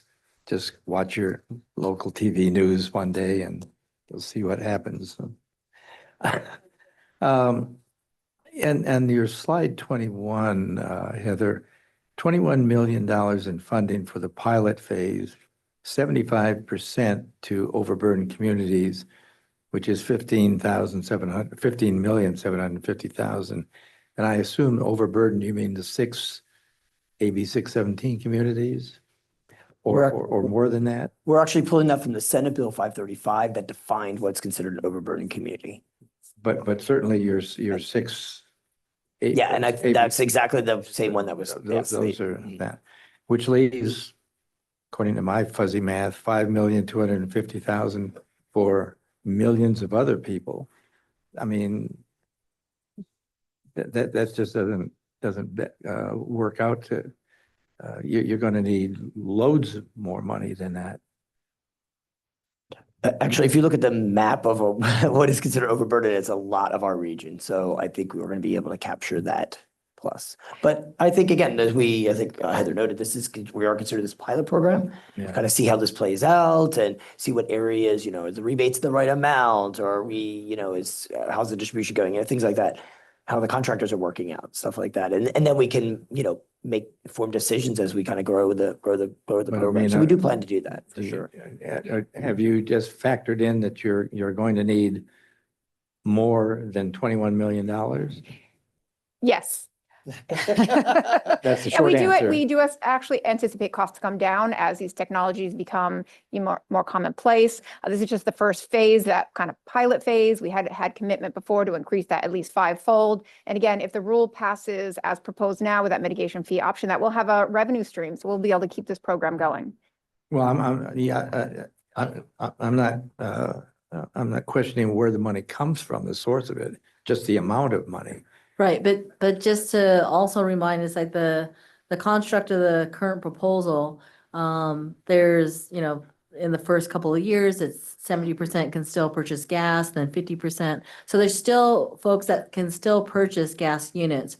The incentive is for those that choose to go with an electric or zero emission unit. So it's not going to be everybody in terms of the overburden. Will there be enough money to give every, one that wants something in the overburdened communities? Probably not, but it's like, at least we have the seed money in the beginning to help to get the manufacturers, hopefully, economies of scale, that the price will come down for these technologies, so. And just one more thing, these are also on unit replacement, so at end of unit life. It's not like all of these units all at once are going to need to be replaced. They have 25 years of useful life for the space, 15 for the water. So, over time, these are kind of slowly being replaced. I think it's Mayor Bratling and then. Yeah, yes, thank you. Well, first of all, I want to commend the staff that particularly when you work very hard with the manufacturer to figure out, how the cost is going to be projection wise. But I also want to ask you didn't mention on the cost on the gas, if this goes to move forward, because 2029 is 50% is going to be gas. 2033 is 25% of gas. So if those who choose not to go zero emissions, but choose to go on gas, because if it's less product of such could be manufactured, what will be the increase of those products for those who don't choose not to go? I didn't see you showing the number on those. So For those that select gas, the mitigation fee for the furnace is $100. Mitigation fee for the water heater is $50. And that's like 1% of the unit. Right, but that's a mitigation fee, but what's going to be the cost of the actual equipment when you buy it? Oh, Heather did show that. Oh, I did, I must have. Yeah. Which slide was that on? It is 14. Yes, slide 14. 514, okay, I must have missed that. That shows the project cost. So that considers the unit cost, any upgrades and installation that is permitting fees, all that fees are included in those project costs. Got it. Okay, so I think the ask you're asking for today is to whether we want to, move this on April 1st to draft your supporting documents, right? And present this to the governing board, right, for a decision. But the question is, when I came here, it was more of a mandate, right? Now today, it was an amendment to that rules. It's hard for me to make a decision. Yes, we'll go with this because my constituents or resident was informed just a mandate. Now you're changing that, so they're not informed. I don't know what is their response. So to ask us to give a direction, I think it's too premature for us to give, at least on my part. I can't speak for Yeah. others. We have to go back to my constituent and share the new informations. And what is the feedback from more communities? That's and businesses. What is their input? And you mentioned that you are limited on your resource to go out, and I want to be mindful of your challenges and be respectful of your challenge as well. But I think that I only can offer some idea is at least you can go out, send out a memo to all the city that's going to be impacted by this, particularly the mayor of that city, and go on Zoom. You could have easily 100 people on Zoom, and the mayors are there. The public who wish to hear, they can be there. That's one way to deliver a thorough message and be very transparent, and no one's on board. Just a few, I don't think that respectfully everyone is aware of it. That's right. The shift is relatively recent, and like I was explaining before, we wanted to first, there's like sort of the process of the groups that we're working with first in terms of the working group, and then, taking it in to our stationary source committee. So the board members that are part of that committee that oversee the rule development, that they were informed about the shift. And then we set this was finished this week, the myths versus facts, which talks about the change in the proposal. And so this was sent out to all the cities, counties, anyone who sent us a letter, any resident that sent us an email. We sent this out to them. We have a fairly robust mailing list now because of the outreach, which I'm hearing, you feel like, we need to be even more aggressive in our outreach. So, anyone that wants us to present, well, if we can go in person, we'll go in person. If we can't go in person, we'll definitely attend by Zoom.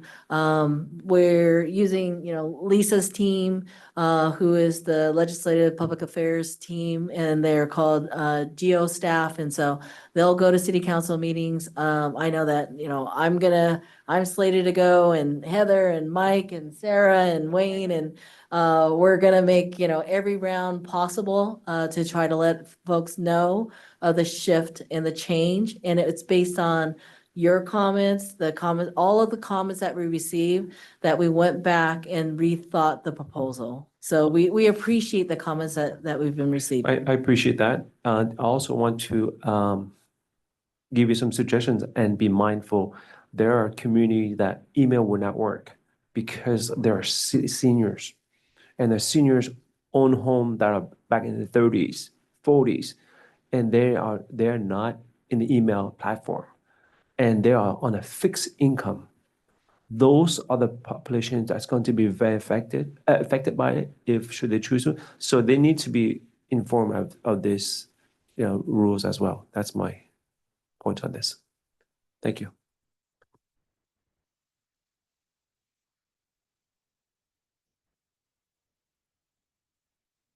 Thank Thank you very much for your presentation.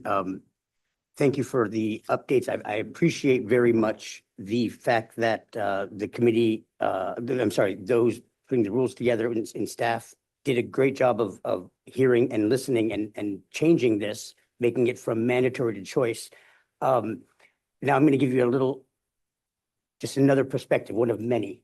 But so this is what I did. Last time I came to this meeting, this was mandatory. So I went and my city has 34 apartment complexes.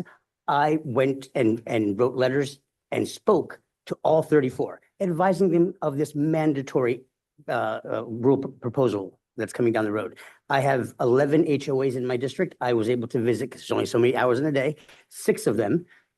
So I did a lot of the district's work. I'm just going to say it like that because that's how I feel. That's my job. Having said that, now, I did all of that for nothing because the rules changed. It's now a choice. So when it comes to the effectiveness of the outreach and education, letting people know of what's going on and the fluidity of the constant changing of the, not constant, I shouldn't say constant, of the massive change in the rule, it poses a problem, and I'm going to kind of bring it back to the committee for a sec. It poses a problem for me as an elected official for my district, for my city, where the residents, all the people that you just mentioned, the seniors, those that are on fixed income, they will be affected by this, and some people just can't afford, even with as maxing out on those rebates, which is fantastic. I'm a big fan of rebates. I've received many from the district myself, with my electric lawnmower and et cetera. However, at the end of the day, people just don't know about it. They just don't. And any outreach that was done prior to this, any city that has sent, including my own, who has sent a letter, these councils have already, my council already talked about it. And I brought it in with the information that I was given at the last meeting, because that's where we were currently. And now things have changed. It's frustrating. Right. And what concerns me is we are moving forward for some reason quickly. I can't figure out why. Like, I know I watched all the last meeting, all the other meetings, Stationary Source and the governing board, and you have so many environmental justice community members coming up to speak. Yeah, they're paying attention because it's what they do. That's what they do. The residents of my district, the seniors, that's not what they do. They're just trying to go about their daily business. So when I hear 2,000-3,000 public comments are submitted, I'm like, okay, I value public comment. Trust me, having to sit at a council meeting where people come up and for 3 minutes can tell me whatever they want and tell me where to go, wherever they want, that I respect public comment. But that's not outreach and education. And I hope the governing board clearly can see the difference between when a resident sends in, hey, I don't know how many you received from Upland, hopefully a lot, because I did a lot of legwork for this. When the governing board takes in consideration all the public comments, there is a difference between an environmental justice organization that is scripted, and mind you, I respect their right to do so, absolutely, versus the person that actually listened and was like, wait a minute, looked and found the email address and contacted the board. That there's a lot of confusion, and now that person that made that decision to send it, now it's no longer mandatory. So, but again, I just thank you very much for changing it and making it mandatory. But it's kind of like you're starting back at the beginning of outreach. And now May 1st, I believe, is the day of the meeting, of the vote. This hard deadline and the outreach, to me, don't coincide with each other. And I have a real problem with that. And having said that, I want to bring it back to the committee for a discussion where, because I know time is limited. Oh, and we still have public comment. We should go back to the public seat. Okay. We can go back to public comment, and then if we could bring it back to the committee so we could discuss what we want to do as a body. Okay. Thank you. Sorry. And I also had my card up just. Oh, I'm sorry. I know I'm on the other side. Go ahead, yeah. So, mine could be very quick. I'm just curious as to what the other local air districts are doing in the state. Is SCA QMD ahead of the curve? Have we learned from anywhere else? Just a general sense to understand where we fit with the rest of the management districts. So I think this came up earlier, that the Bay Area Air Quality Management District, which is the second largest next to us, air district, they already have a rule that requires zero emission. Theirs is a mandate. And so that's the only air district that I'm aware of in California that has such a rule like that on the books. Thank you. Okay, so should we take public Yep. comment? Ready? So in the room, we have Chris Chavez. Chris, could you come to the?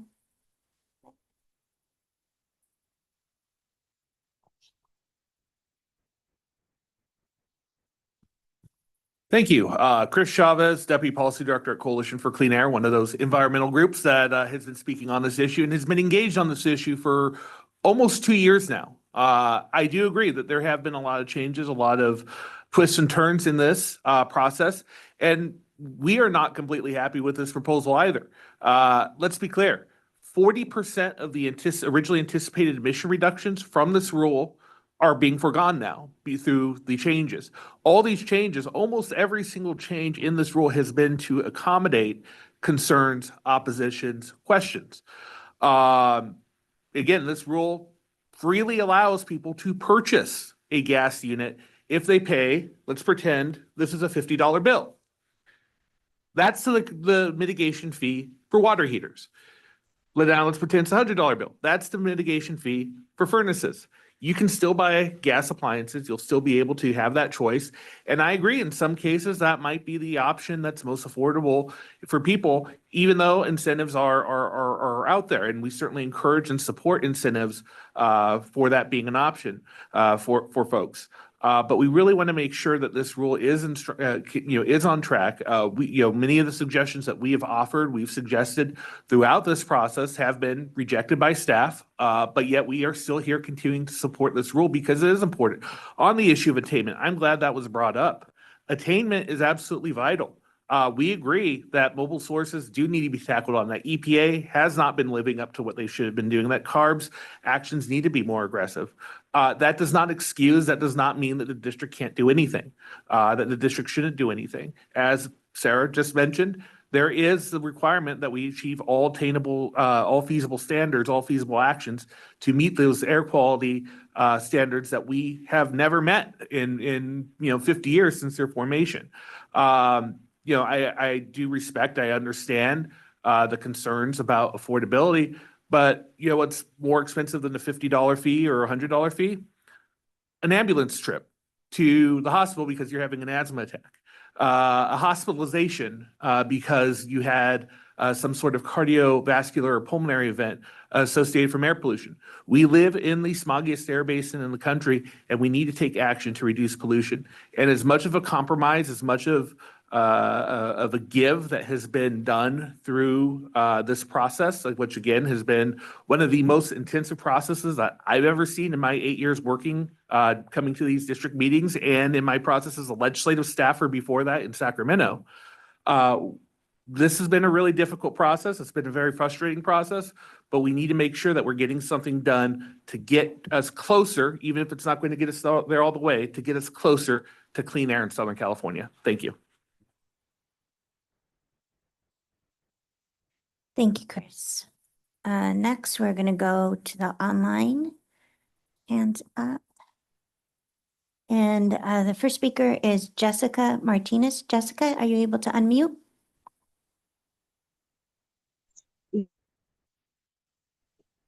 Hello, good afternoon. Can you hear me? Yes, we can.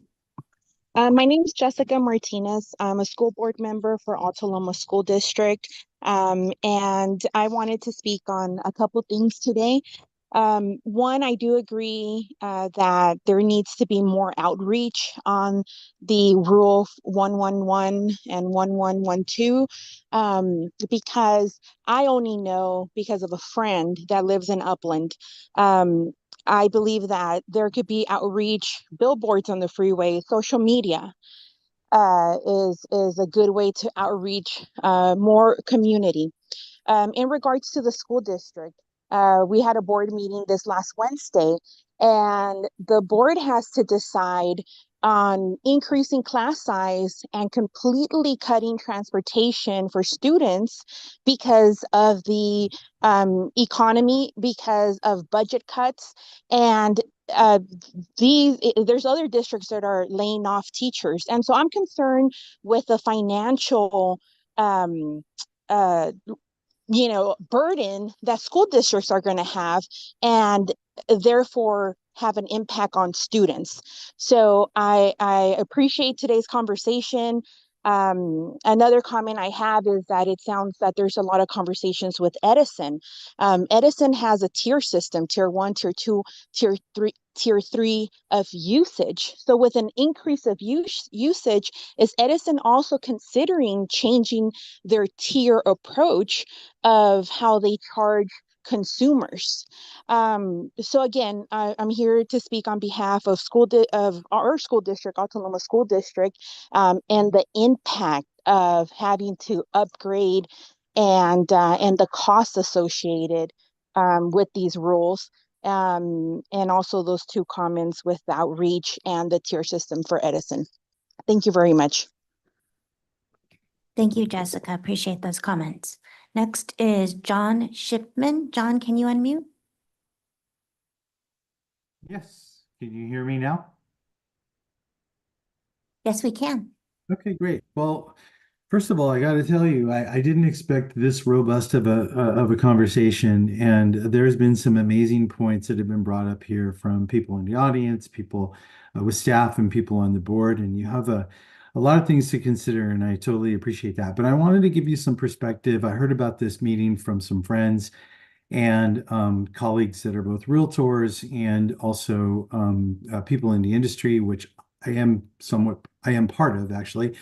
So I'm going to give you three perspectives, and I'm going to give you my opinion, and hopefully that will help you in your decision making. First of all, I'm in favor of the rulemaking. I think it makes a lot of sense. I'll talk about it from a standpoint of a consumer. As a consumer, we made the decision to try to go all electric, and it was the smartest thing we ever did.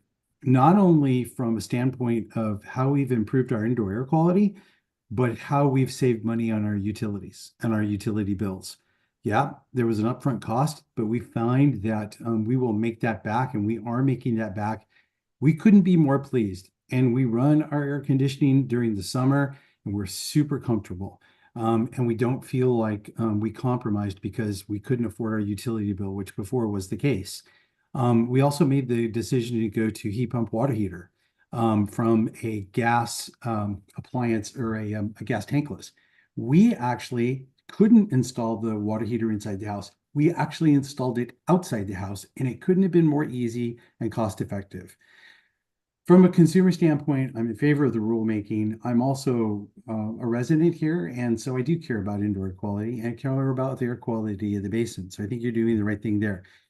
I'm going to also give you two perspectives. One, as a realtor, right? And I do train realtors. There is a designation called the National Association of Realtors Green Designation, and I've trained the majority of realtors for 15 years in that designation. So I'm a little bit biased, you might say, but not really. I try to be, represent as much truth in anything I talk about as I possibly can. And what I've noticed is there's three things that are a benefit for realtors and their customers. And that is, number one, you can actually lower your homeowner cost of living by actually doing this kind of work.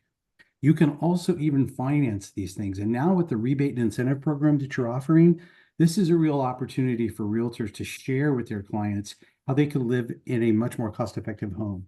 And then finally, if you're selling your house, you can actually sell your house. It's more valuable to people if you can actually save on your utility bills and improve indoor air quality.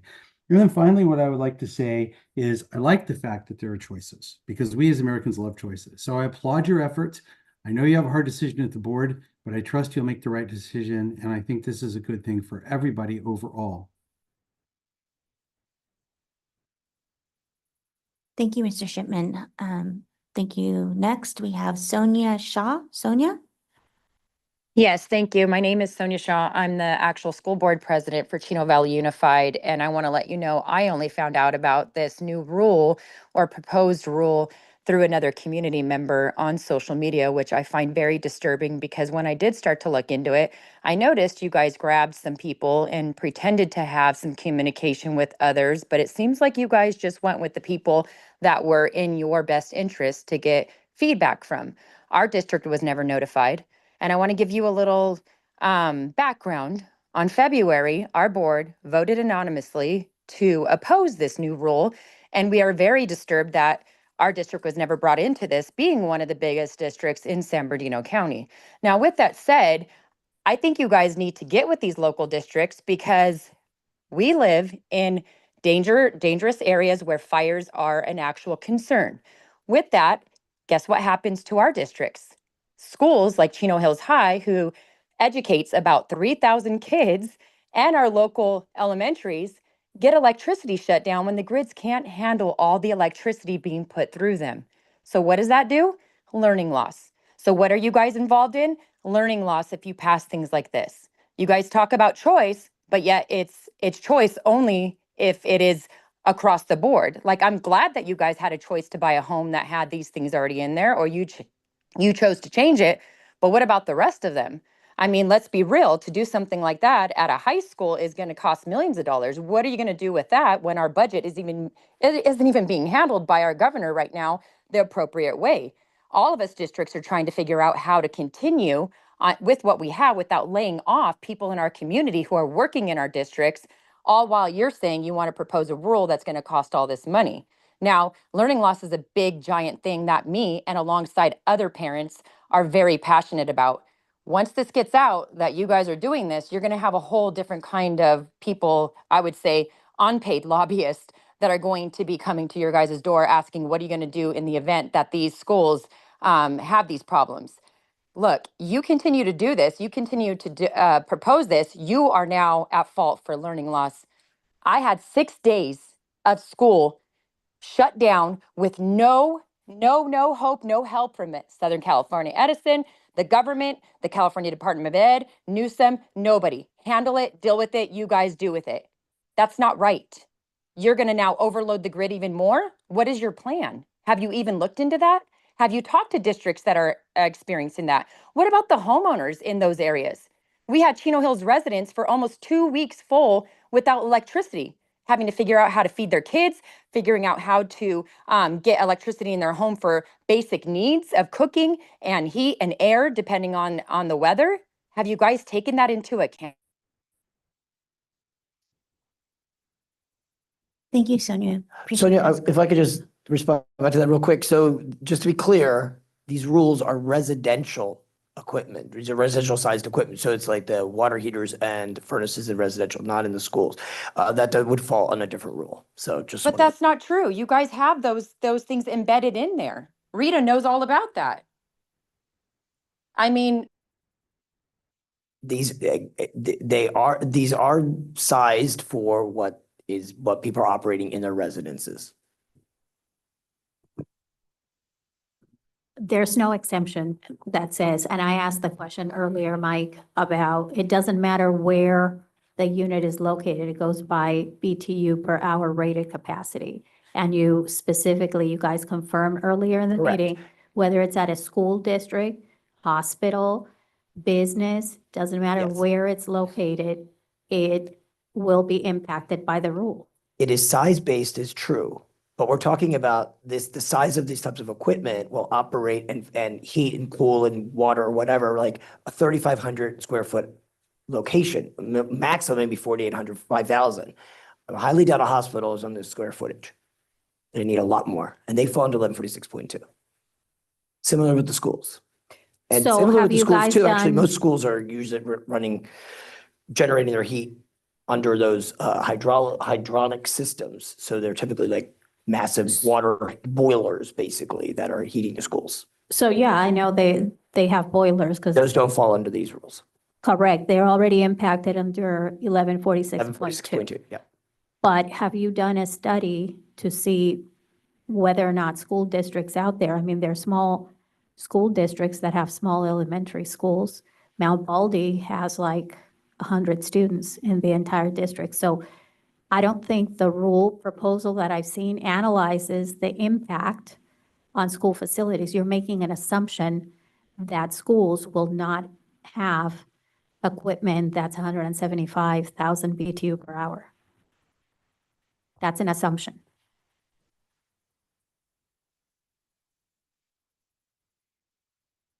Okay, thank you. The next commenter is Harvey Eder. Mr. Eder?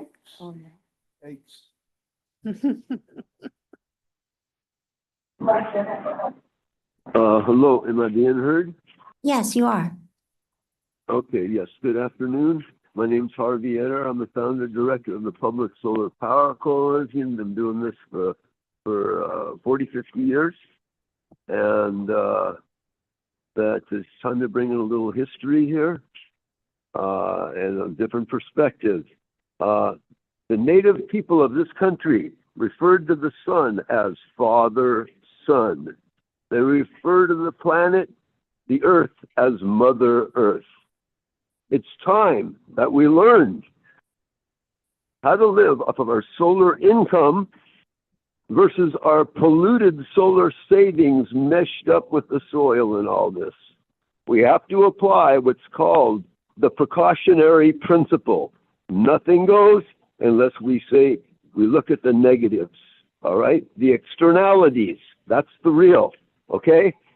In 1910, we look at building permits for the city of Pasadena. This is when oil and gas was booming in Southern California. 30% of the houses had solar heating in it, okay? The industry was developed here 150 years ago, day and night solar hot water heaters in 1880s, 1890s, okay? The gas company, to extend their lines, gave away free gas heaters and stuff and wiped out the solar industry. All right, 1916 in there, the industry ended up going to southern Florida. Then it went World War II, we needed the copper. I first saw solar in Israel with my survivor relatives. Said, what's that on your roof? That's our solar hot water and stuff. They got 90% solar in Israel, all right? They got about a third over in China. This happened after World War II, etc. So that's the real. We've already seen them wipe out the solar industry here, the fossil fuel industry, over 100 years ago. And the CEC had published on this. Also, climate, they're taking stuff out of libraries on climate, okay? The MAGA folks, whoever the space laser. Rule. We're on proposed amended rules 1111 and 1121. Okay. We've talked about this over. We keep getting purged. This is not only not uncool or the right thing to do. It's illegal, state and federal, for truth tellers. All right. Okay. Now we wrote the Low-Income Solar Equity Program in 1981, 44 years ago, with the first Black commissioner, Commissioner Grimes of the PUC, on equity for low income, and this has been persistent for the last 40 years now with photovoltaics in the industry, and what now it is with this proposal has purged hot water, solar thermal, and that stuff was built, the solar thermal plants, 350 megawatts 40 years ago by the Israelis out there, okay? And this stuff's cost effective, and it has been, and it's totally being. So I want to bring it back to the advisory group. I see Mayor Carter. Oh.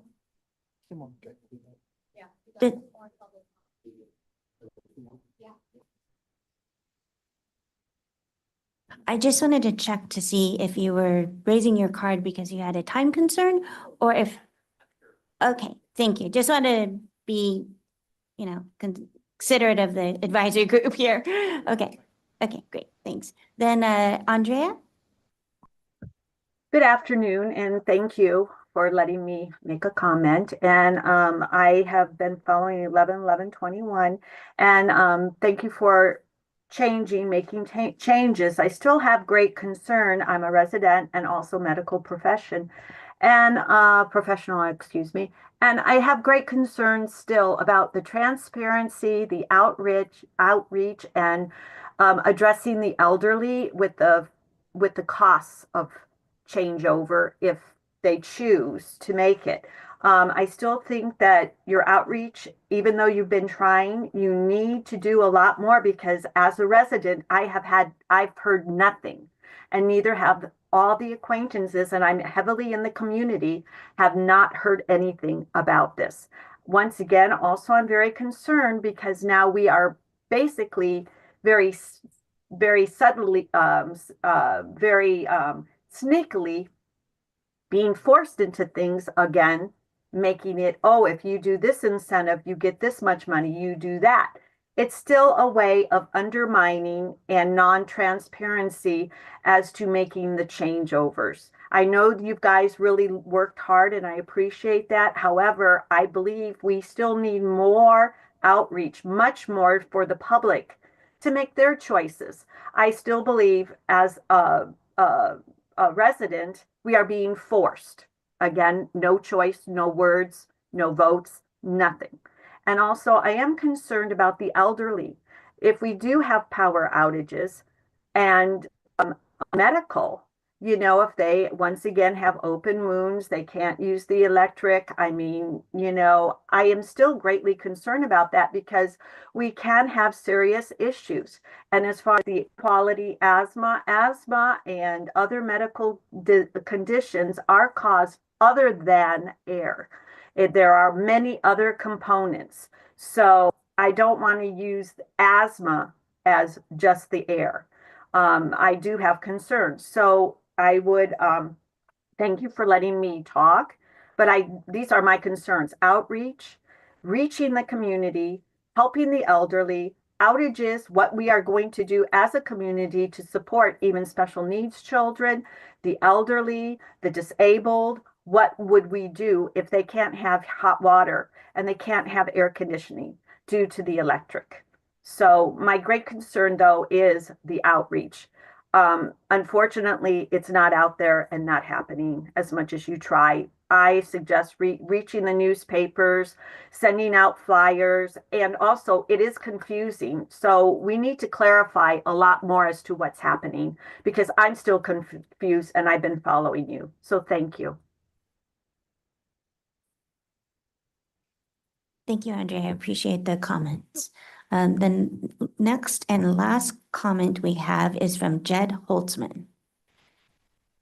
Thank you so much, Chair and members, and thanks for joining this conversation today and hosting this meeting. My name is Jed Holtzman. I'm on RMI's Carbon Free Buildings team, Rocky Mountain Institute to the Old Timers. The first working group meeting on these rules was held in September 2023. A lot has happened in the world since then. This rule has gone through more public process, this rule package has gone through more public process and deliberation than any that folks are aware of at this agency. And I think, if we try to think of any state legislation which impacts the entire state that has had more than 20 public meetings, more than 30 presentations to public agencies, and more than 100 stakeholder meetings, I think folks would come up dry. Calling for more outreach, it is absolutely true that not every single citizen of the region has heard of this regulation. It is also true that a good number of folks in the country can't name the vice president. So I think we need to think about what burden of outreach and understanding is required for our work. California signed a commitment with 8 other states and DC to exceed 65% heat pump sales by 2030. And the current proposal that we are talking about will not require anything above the market status quo when the rule takes effect in 2027. And in 2030 will be way behind the commitment that the state has already made. So making these targets out to be insurmountable or unachievable is not in keeping with the facts. The market will already be where the rule carves out in 2027, 2028, as staff said. And in 2030, it will be behind what California has already committed to doing. I want to talk about the real cost of the pollution from these units using the Air District's own numbers from the recent staff report, ignoring the PM 2.5 pollution, ignoring the greenhouse gas pollution, focusing just on the NOx pollution. The pollution from a water heater is $950 over its lifetime, and the NOx pollution from a gas furnace is $3,300 over its lifetime. That's per unit in each of our homes. These are costs externalized onto neighbors, like throwing trash onto your neighbor's lawn or pouring toxic waste onto it. And I know as small business owners and administrators, you know that you have to internalize your business costs and you can't get away with having someone else pay your trash bills. The health impacts of the gas-fired appliance pollution in the South Coast region's residential and commercial buildings, according to the EPA COBRA model, are responsible for approximately 76,000 asthma attacks per year and 130 premature deaths each year. These are your constituents at the local government level. Thank you.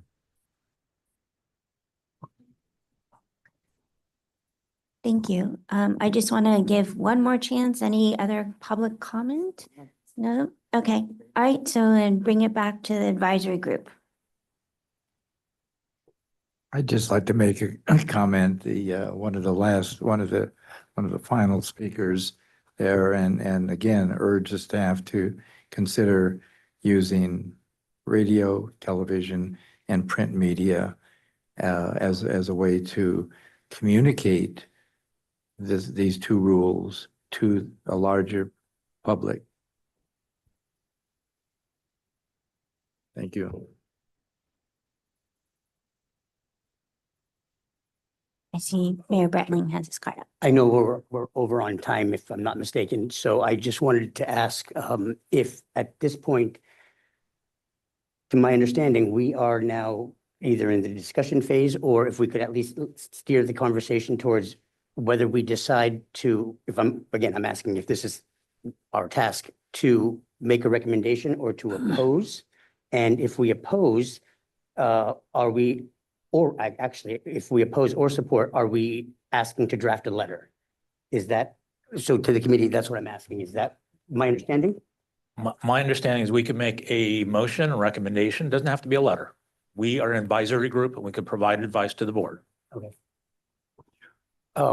Then that's just my question. Do we want to talk about whether to support or oppose? Well, first of all, I want to thank you to all the staff. You have done a tremendous 360 turnaround. That's what I see it. You do listen to this board, and you take everyone's recommendations, removing from a mandate to a choice. That is very big. That's number one. So I want to thank you for doing so. And I'm sure you probably got a lot of hate from every angle, not just the concern of this board. I think the two council members, I should call advisory board director Brett Lynch mentioned that.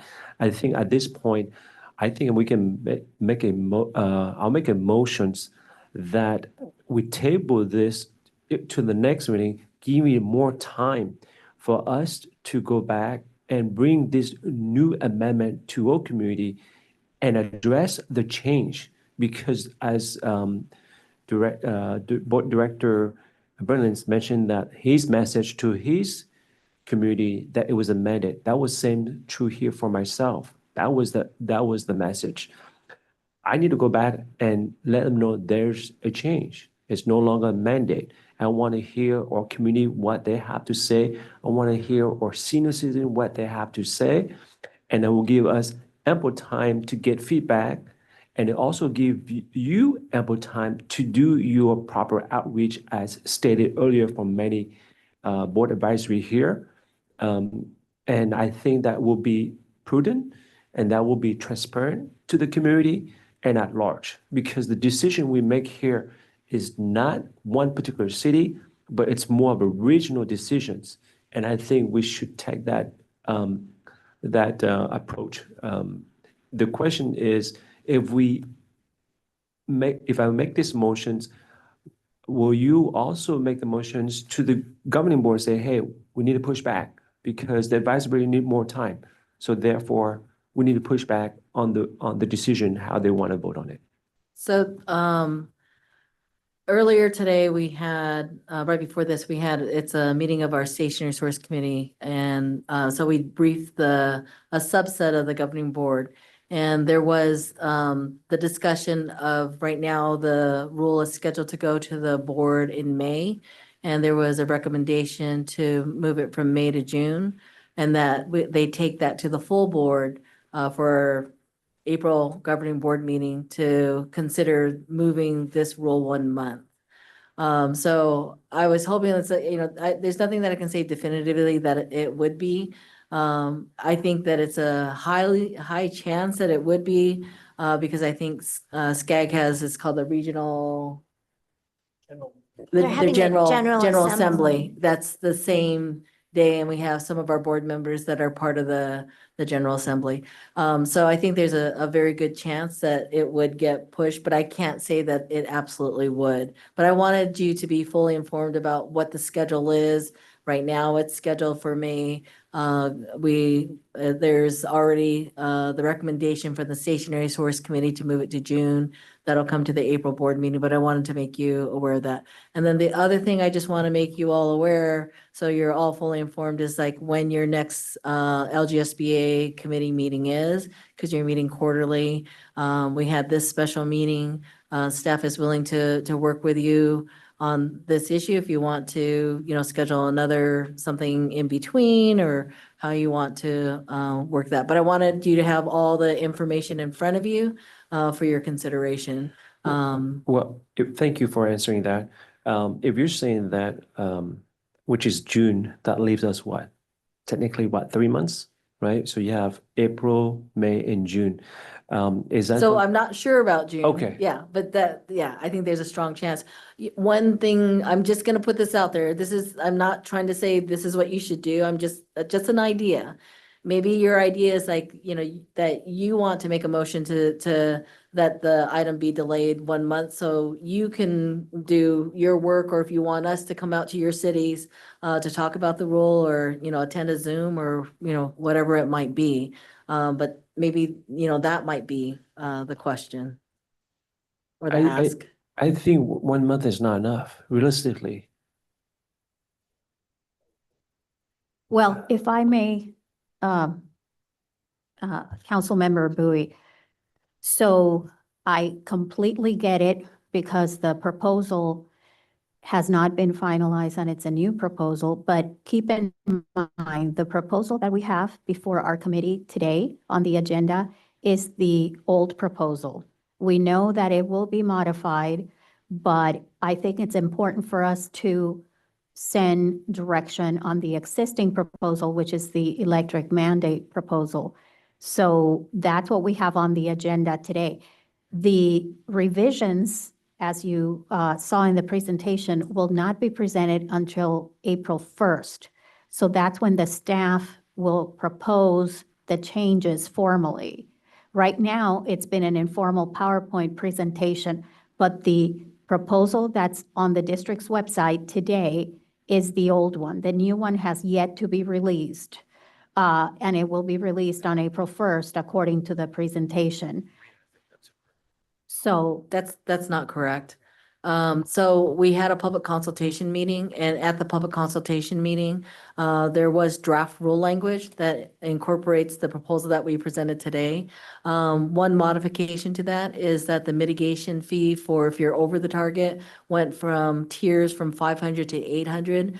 We changed that part of the proposal to start it at 500 and then apply a CPI each year. So it would never, in that timeframe, wouldn't reach the 800.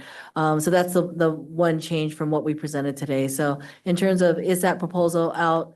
That proposal is out. There's draft rule language that's out. We presented to our Stationary Source Committee on this current proposal today.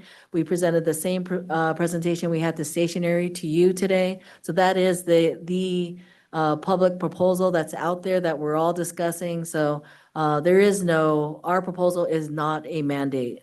Our proposal is this, the choice has the 70-30, 50-50, 30-70, and then the 90-10 or whatever I agree with you. The only question here is, obviously, there's been a change, right? You changed from a mandate to a choice. Yes. However, you're saying here is this is going to be brought to the governing board on shortly, right, to come. But I think it will be also give us reasonable time for us to bring this information back to our community and stakeholders.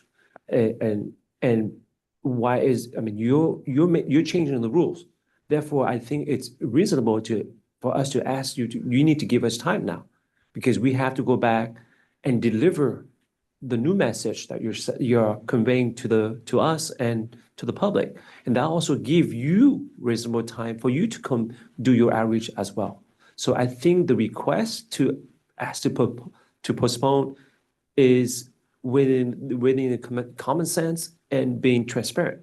There's no need to be rushed to make a decision on it. And I think that's the message you need to give to the governing board. We changed, we amended. Therefore, not only does the advisory board needs time to deliver this message, but you yourself need to deliver this message to the community.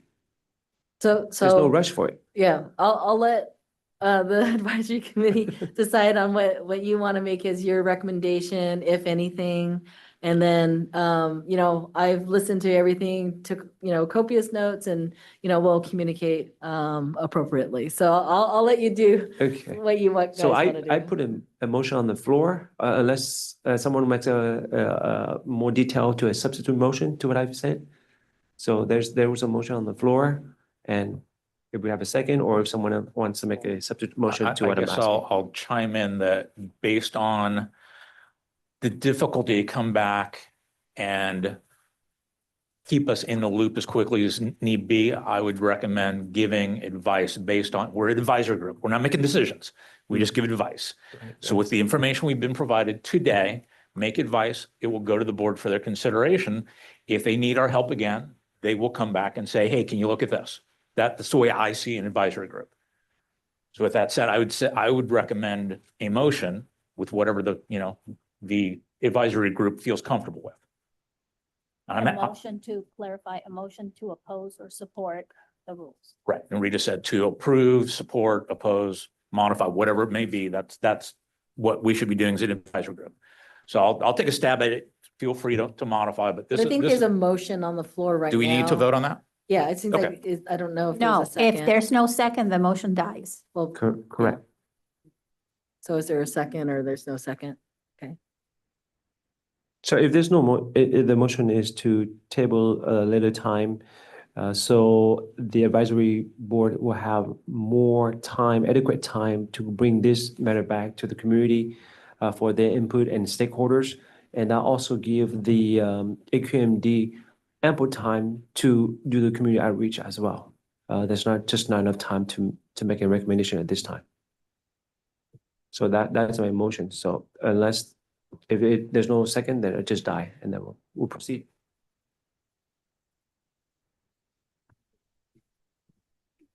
Okay, so let me I assume there's interject. no second, correct? Yeah, there's no second. It died. I just want to make a clarification. On slide 23, it says next steps. April 1st, 2025, release draft PAR 1111-111121 and draft supporting documentation. Has a draft PAR 1111 and 1121 been released to date by staff? Yes, our third preliminary draft proposed rule language was released on February 28th. So what is being released on April 1st then? Because That's the I'm draft. confused. So we have a preliminary draft. In our rule process, typically we have our 75-day, which is our preliminary draft. Then we have a draft language that goes out 30-day. We frequently do different iterations. So that is what was released on February 28th was the third preliminary draft rule language. Okay, thank you for that clarification. Based on the concept of impacting the water heater and the heating for 17 million residents, businesses, everybody in 4 counties, I think that's the concept. And I totally get the sentiment of wanting it to be tabled. But I just don't see how that works out with our timelines for this committee. And there's no certainty that it'll be heard in June by the governing board, as staff mentioned. So I would propose that we just, based on the concept on what we've heard so far, like David said, just either oppose or support the rule concept as best we understand it, and knowing that the staff will revise it later, and if we need to come back, maybe we consider that. But I just want to make sure that we express some sort of sentiment at this meeting, since it's been delayed. So I'll take a stab at it just real quick. My 2 cents is, it sounds like staff has said this is more cost effective than natural gas heaters. 50% of the new purchases are heat pumps. It sounds like that is a natural selection that will go out, and that's going to be a choice everyone has, and as it becomes more cost effective, that's what's going to happen. As far as attainment, that's kind of my driving force here, is we are not going to ever attain the standard unless we put some heat under EPA to get them to do their fair share. That's a very strong subject that if we keep saying we could do something, at what point do we say we shouldn't do it? At what point do we make EPA and CARB do their fair share? They're not. CARB did not, pursue the waiver for the Advanced Clean Fleet regulation, which would have been a huge reduction. So our partners in clean air have failed. So if we keep saying we could do more, we could do more, we could do more, at what point in time have we done too much? What is a good process to proceed with? Especially when we're saying this is something cost effective, this is what the community wants to do, incentivize it. That's great. But as far as a rule, my motion here is to oppose the rule, send this back to the board for our 2 cents, representing who we represent in this advisory capacity, for their consideration. So that's my motion. second, Is it discussion? Yep, can we take a roll call, please? Oh, is it discussion first, or? discussion. Okay, I just wanted to say to Ted, the reason, I feel your frustration. I do. Having done so much legwork to go and educate folks on it, and then the rules change, but there's just not enough time for us to be able to go back. There's certainly not enough time for the district to go back. That's just my personal opinion. It requires a huge task to try to get, a good chunk of a decent chunk of the population to understand what's going on. And there's just not enough time. But the question is, you mentioned, I'm sorry, I forget your name. Yes. Susan, so you mentioned that you can't guarantee what's the outcome of the governing board, whether you could postpone that June decision, right? They have to vote on it. But I think if you bring the approach differently, you say that we have changed the rules. So we make a recommendation, the voting of that is to a later date, because the advisory board, some of our elected official, needs to go back and transmit a different message to the community. That will be the reason for them. If you make the recommendations to them, more likely they will adopt it. It will also, your recommendations also is because it give you, like I said earlier, give you ample time to go back and do proper community outreach. So they see that the advisory board needs to go back to their community. They see that you have a need to go back and do the outreach. There's no reason for them not to push it back a later time to get enough information. Because right now, if we are going to, whether we support this or deny this, we were thinking on the old rules, which is a mandate. At this point, it's different. And I don't know what my community wants, whether they'll support this or not. It will be wrong for me to decide on behalf of the 57,000 of my population where there's a change. I'll be like slide something under the carpet, not them knowing there's a change. That will be not proper. That's why. And having said that, Susan, right? Based on your experience, you go back to the governing board and let them know that we have made a change. It was done today. That's what we informed. we recommend we push back to a different date for youth governing board to vote. That's our recommendations, and share all. And you have heard it from the public too. They're not aware of it. That will make you a better steward of public outreach. That's my opinion. So is that possible, or what is your experience on that?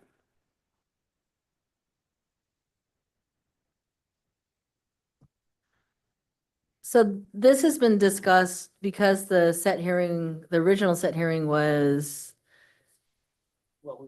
yeah. No, November. Yeah, the original set hearing was in November, and and even before that, there was a lot of discussion.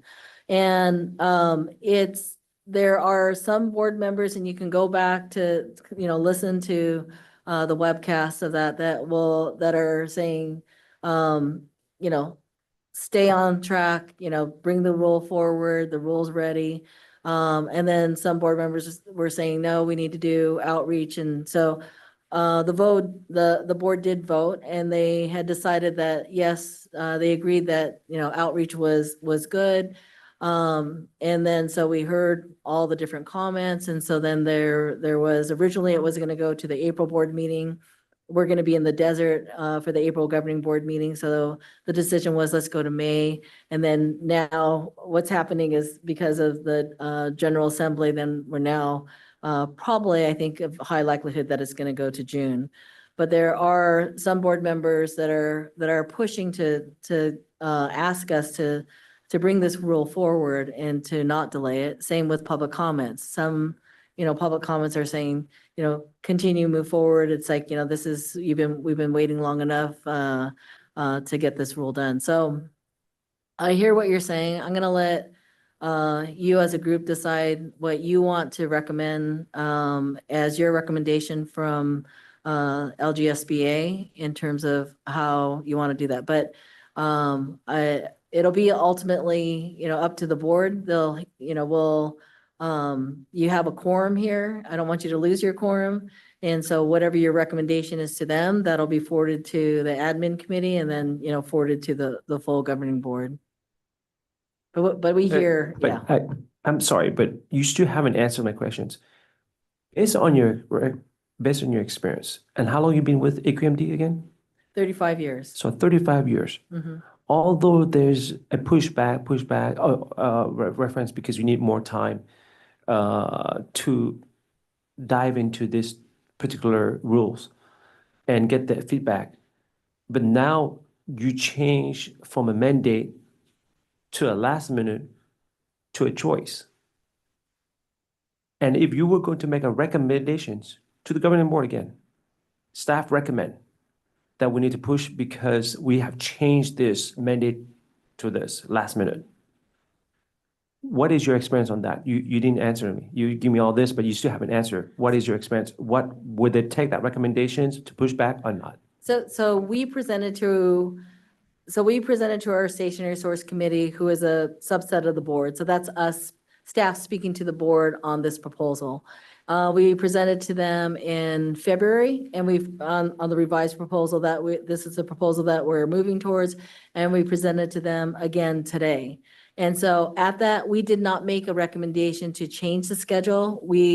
Even though we've, modified made this huge shift.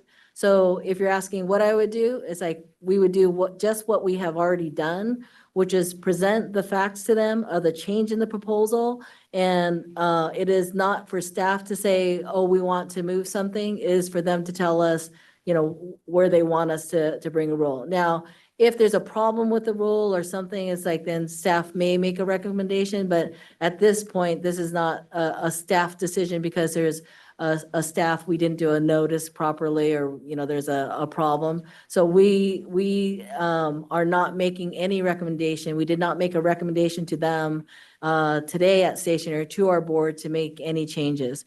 We as staff realize and understand the importance of the outreach and the change in the proposal. And we have been talking internally about how we will go, to whatever city council, whatever COG, whatever we need to do. If you're saying you want us to go with you and walk the streets and talk to apartment owners, we will have someone walk the streets and go and talk to apartment owners. If you want us to come to your city council meeting, we will come to your city council meeting. So we're more than willing to, help to do the outreach. There has been media that we have done as part of the outreach originally. And, we can continue to do that media outreach. Now, will media outlets pick up? Not sure, but we can do that. It is also on our social media. Susan, real quick to add, maybe answer the question a little bit differently would be, if we did come back, if there was an opportunity for this group to come back, we still need to go to admin, and then admin would give a recommendation for the full board. So it's going to take, at least another month longer. So I Yeah. just wanted to throw that out there. There's a little bit more timing involved. Right. Rachel, I But the think, board would get it before would get it at the May board meeting. So they would hear you. I know Bill has had his card up too. I don't want to, Bill, did you have your card up? I didn't want to skip over you. Yes, it did. Thank you. I would, since we all have some comments and concerns there, and especially the elected officials here, whose audience is their constituents.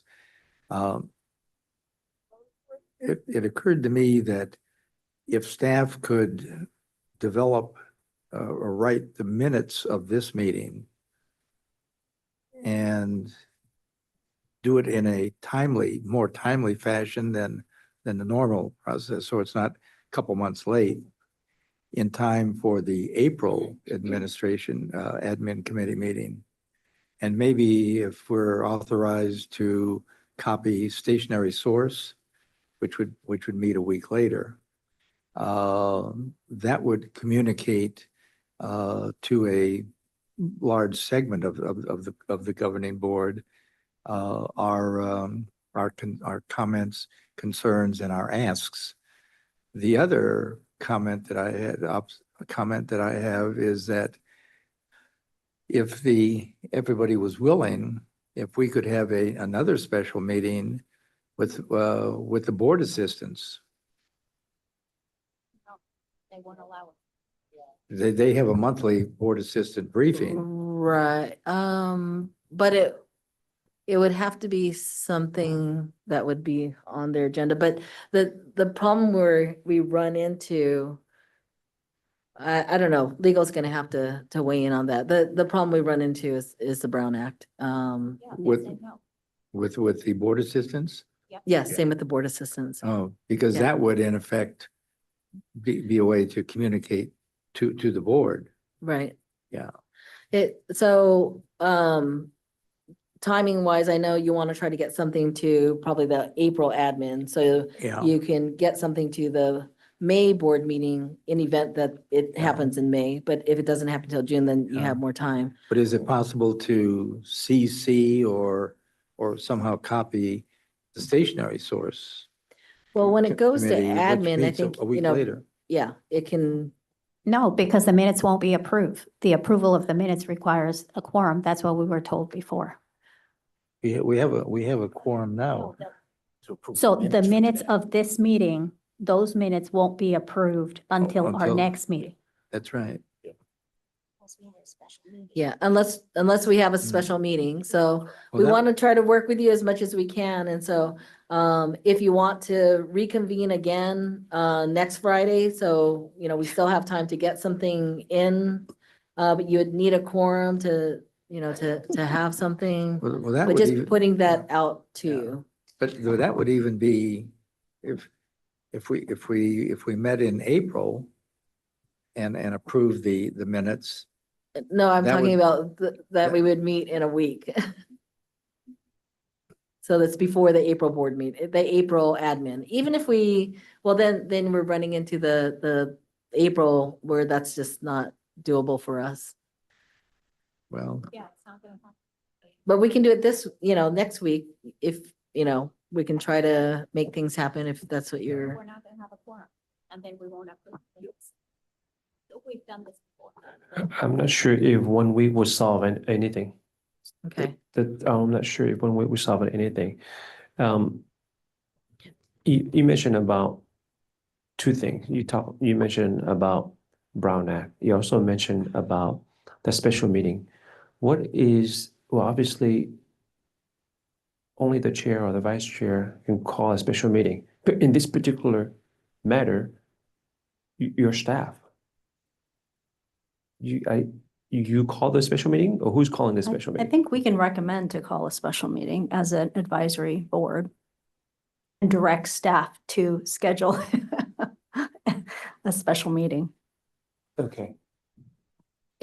I believe it was Chair Rodriguez that, asked to convene the special meeting and, but because of the concern for the Brown Act and that he wanted to make sure that he could preserve his ability to vote.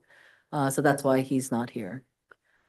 So if I can just make my comment, and I guess we can determine best next steps, and I will vote to oppose, and not because I oppose the proposed ruling. I actually think there's been a lot of iterations that have taken into account a lot of feedback. And I think the main piece is moving from a mandate to a target. I'm holding my nose on it. I don't really like it. But understanding what the objectives are for the district, I understand moves need to be made.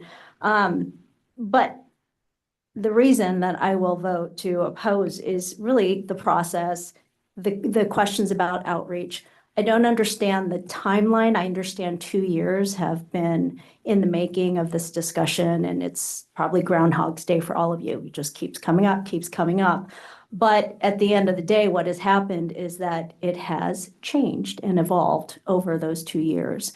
And making note of the efforts that have been made, especially by those in this advisory board, it's a very small, minuscule portion of the entire district in your territory. So with that, I think the messaging, if it's a friendly amendment and/or we can talk about next steps, is to oppose, but with the recommendations of continue to do outreach, extend the timeline, whatever other friendly amendments, if that is amenable to this group. I would accept the amendment. I will second the friendly amendment, and thank you for that. And David, could you restate that motion so we're clear? We want to make sure we get it accurate. Well, the recommendation would be a motion to oppose the rules 1111, 1121 with the amendment to, what was the amendment? Reconsider the timeline of when it goes to board to extend and ensure effective outreach is conducted, whether it's by staff and or with other stakeholders. That's great. And maybe just, I don't like the process, but I don't think that counts as a friendly amendment. So you have the motion on the floor and you have a second. And I have to make a few comments for staff. And if we had a different timeline options, you probably would have a different outcome, whether supporting or not, just to the fact that I have not communicated this new change to my constituents. It would be not prudent for me to vote yes on this one. I have to vote no as well, because you have made a change last minute and I don't know what their response would be.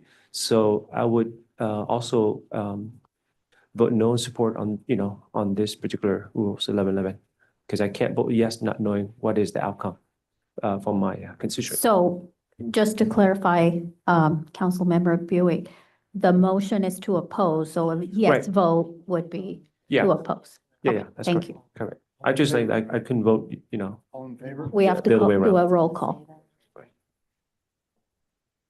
And I just want to, I'm sorry, James, did you want to make a comment? Okay, so then maybe we say what the letter's gonna say. And I just want to say that I go with the spirit. I hear the discussion on the amendments and it's totally valid. And then the outreach of going back to the communities that you represent, completely valid. So thank you, Rachel, for those comments, but I'm going by the concept of the necessity of the rule and the efficacy of the rule and the impact of any rule. So just the overall concept like David outlined. So for those reasons, I will be supporting the motion to oppose. Okay. Then let's vote first and then we'll. Yep. Okay, so can we take a roll call, please? Felipe Aguirre is absent. Rachel Arizmendi. Aye. Paul Avila. Great job, Heather, great job. Oppose, and I want to ask you something after the meeting. Oppose. No. Are you voting aye on the motion? No, I'm voting, yes, I'm not supporting, I'm voting aye on the motion. Correct. Jeff Blake. Yes. Todd Campbell is absent. Levon Daniel. Aye. John DeWitt is absent. Bill Lamar. Bill Lamar, aye. Rita Loof. Aye. Eddie Marquez is absent. David Rothbart. Yes. Mayor Stewart is absent. Mayor Bui. Well, first of all, I want to commend the staff changing from a mandate to choice. But as right now, it'll be aye.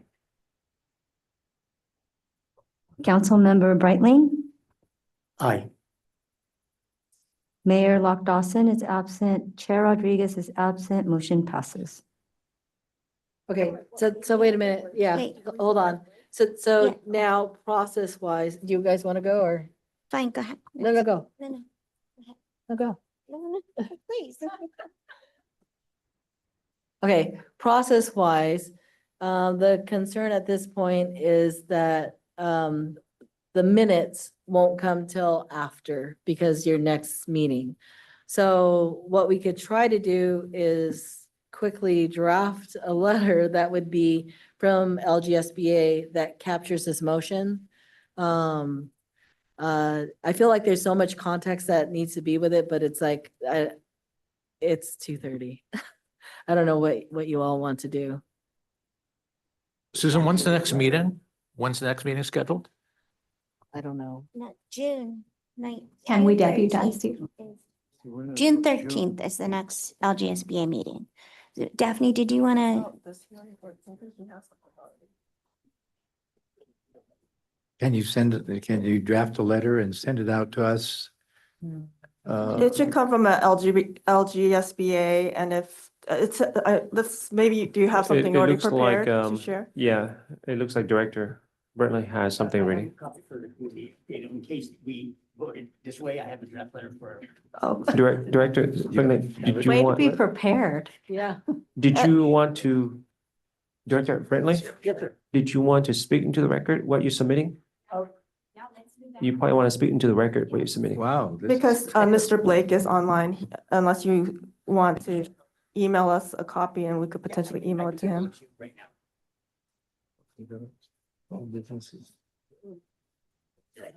Thanks.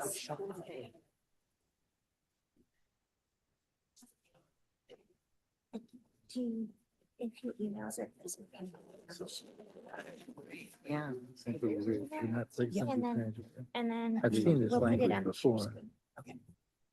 Cut and pasted something. Yeah. So we read it into the record and then we just forward that on. Yes. It can be Yeah. obviously changed, but I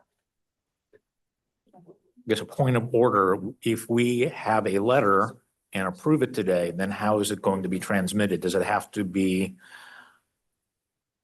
approved and then it will be transmitted, the letter drafted today?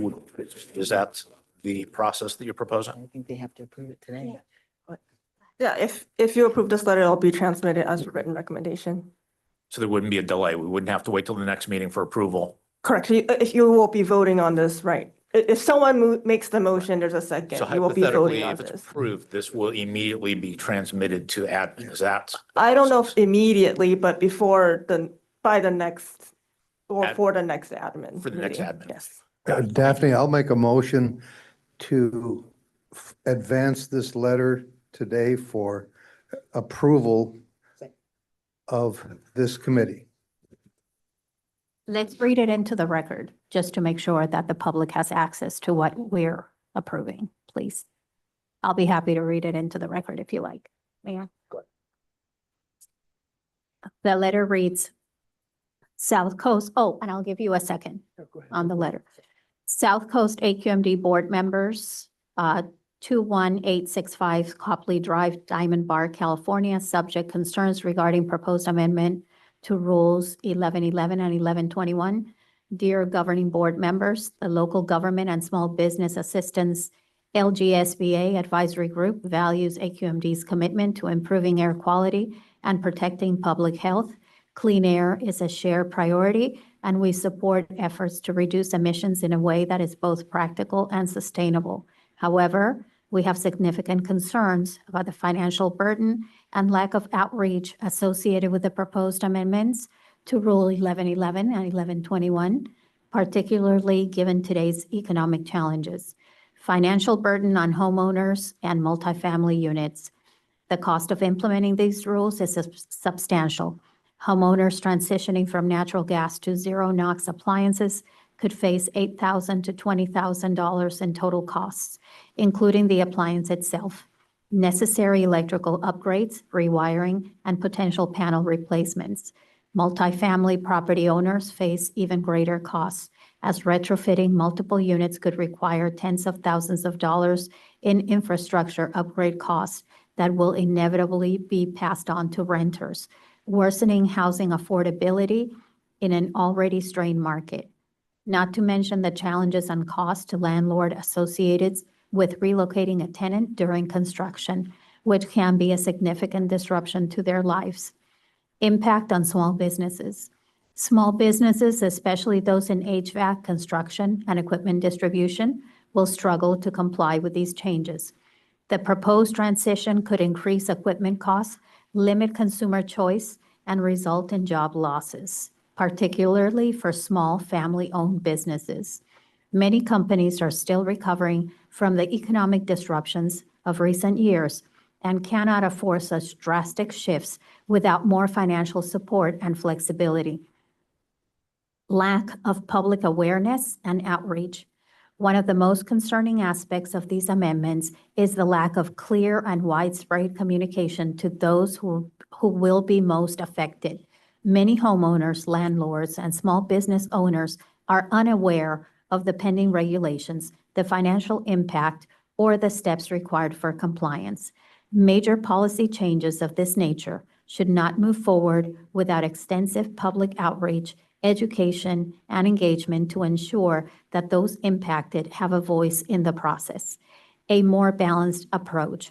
We urge AQMD to take a more measured and transparent approach that prioritizes both environmental progress and economic realities by expanding financial incentives to help offset the high upfront cost for homeowners and multifamily property owners, providing a longer implementation timeline to allow businesses and residents to adapt gradually, enhancing public outreach and education to ensure that all impacted stakeholders are informed and prepared.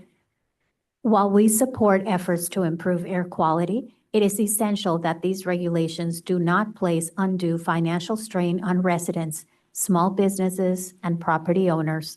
We encourage AQMD to reconsider its approach and work towards a solution that protects both public health and economic stability. Sincerely, SCAQMD, Local Government and Small Business Assistance Advisory Group. Was this letter drafted before the understanding of the change in our proposal? Sorry. I've been watching all the stationary sources. I've been watching and reading so I made it it was written in the beginning with the old information, but I made changes to it with taking into consideration the new information, to my understanding, prior to today's meeting. Okay. So there's a motion and a second. The letter has been read into the record. Any other discussion before we ask the clerk to call for the vote?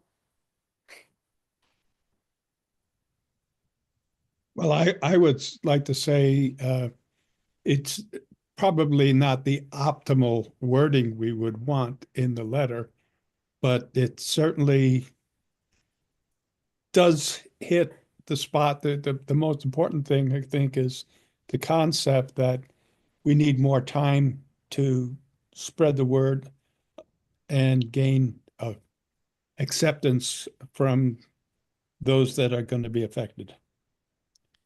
But if that's what we have in writing and we can get a consensus on it today, I'm in favor of that.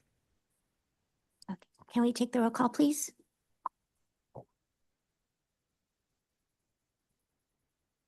Felipe Aguirre is absent. Rachel Arizmendi, Aye. Paul Avila, Aye. Jeff Blake, Aye. Ted Campbell is absent. Levon Daniel, Aye.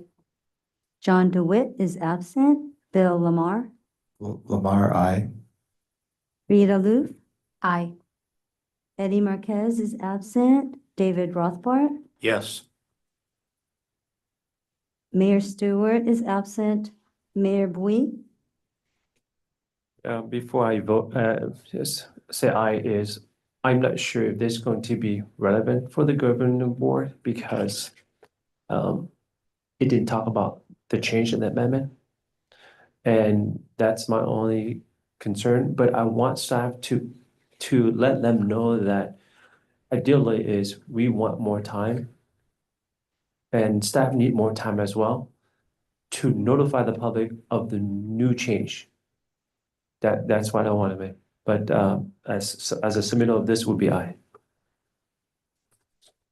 Councilmember Brightling, Aye. Mayor Lock Dawson is absent. Chair Rodriguez is absent. Motion passes. General public comment. Oh, shoot. Let's take public comment really quick, The please. general public comment. General public comment. No hands raised? Um, No hands raised? Oh, other business or Other business? any other business? No? Okay, the next meeting is Friday, June 13th at 11:30 a.m. And with that, meeting is adjourned. Oh, wait, Van. Oh, for Oh, general public comment. Okay, sorry, we have general public comment. Harvey?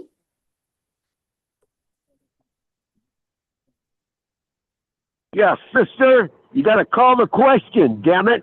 Am I being heard? Yes, we can hear you, Harvey.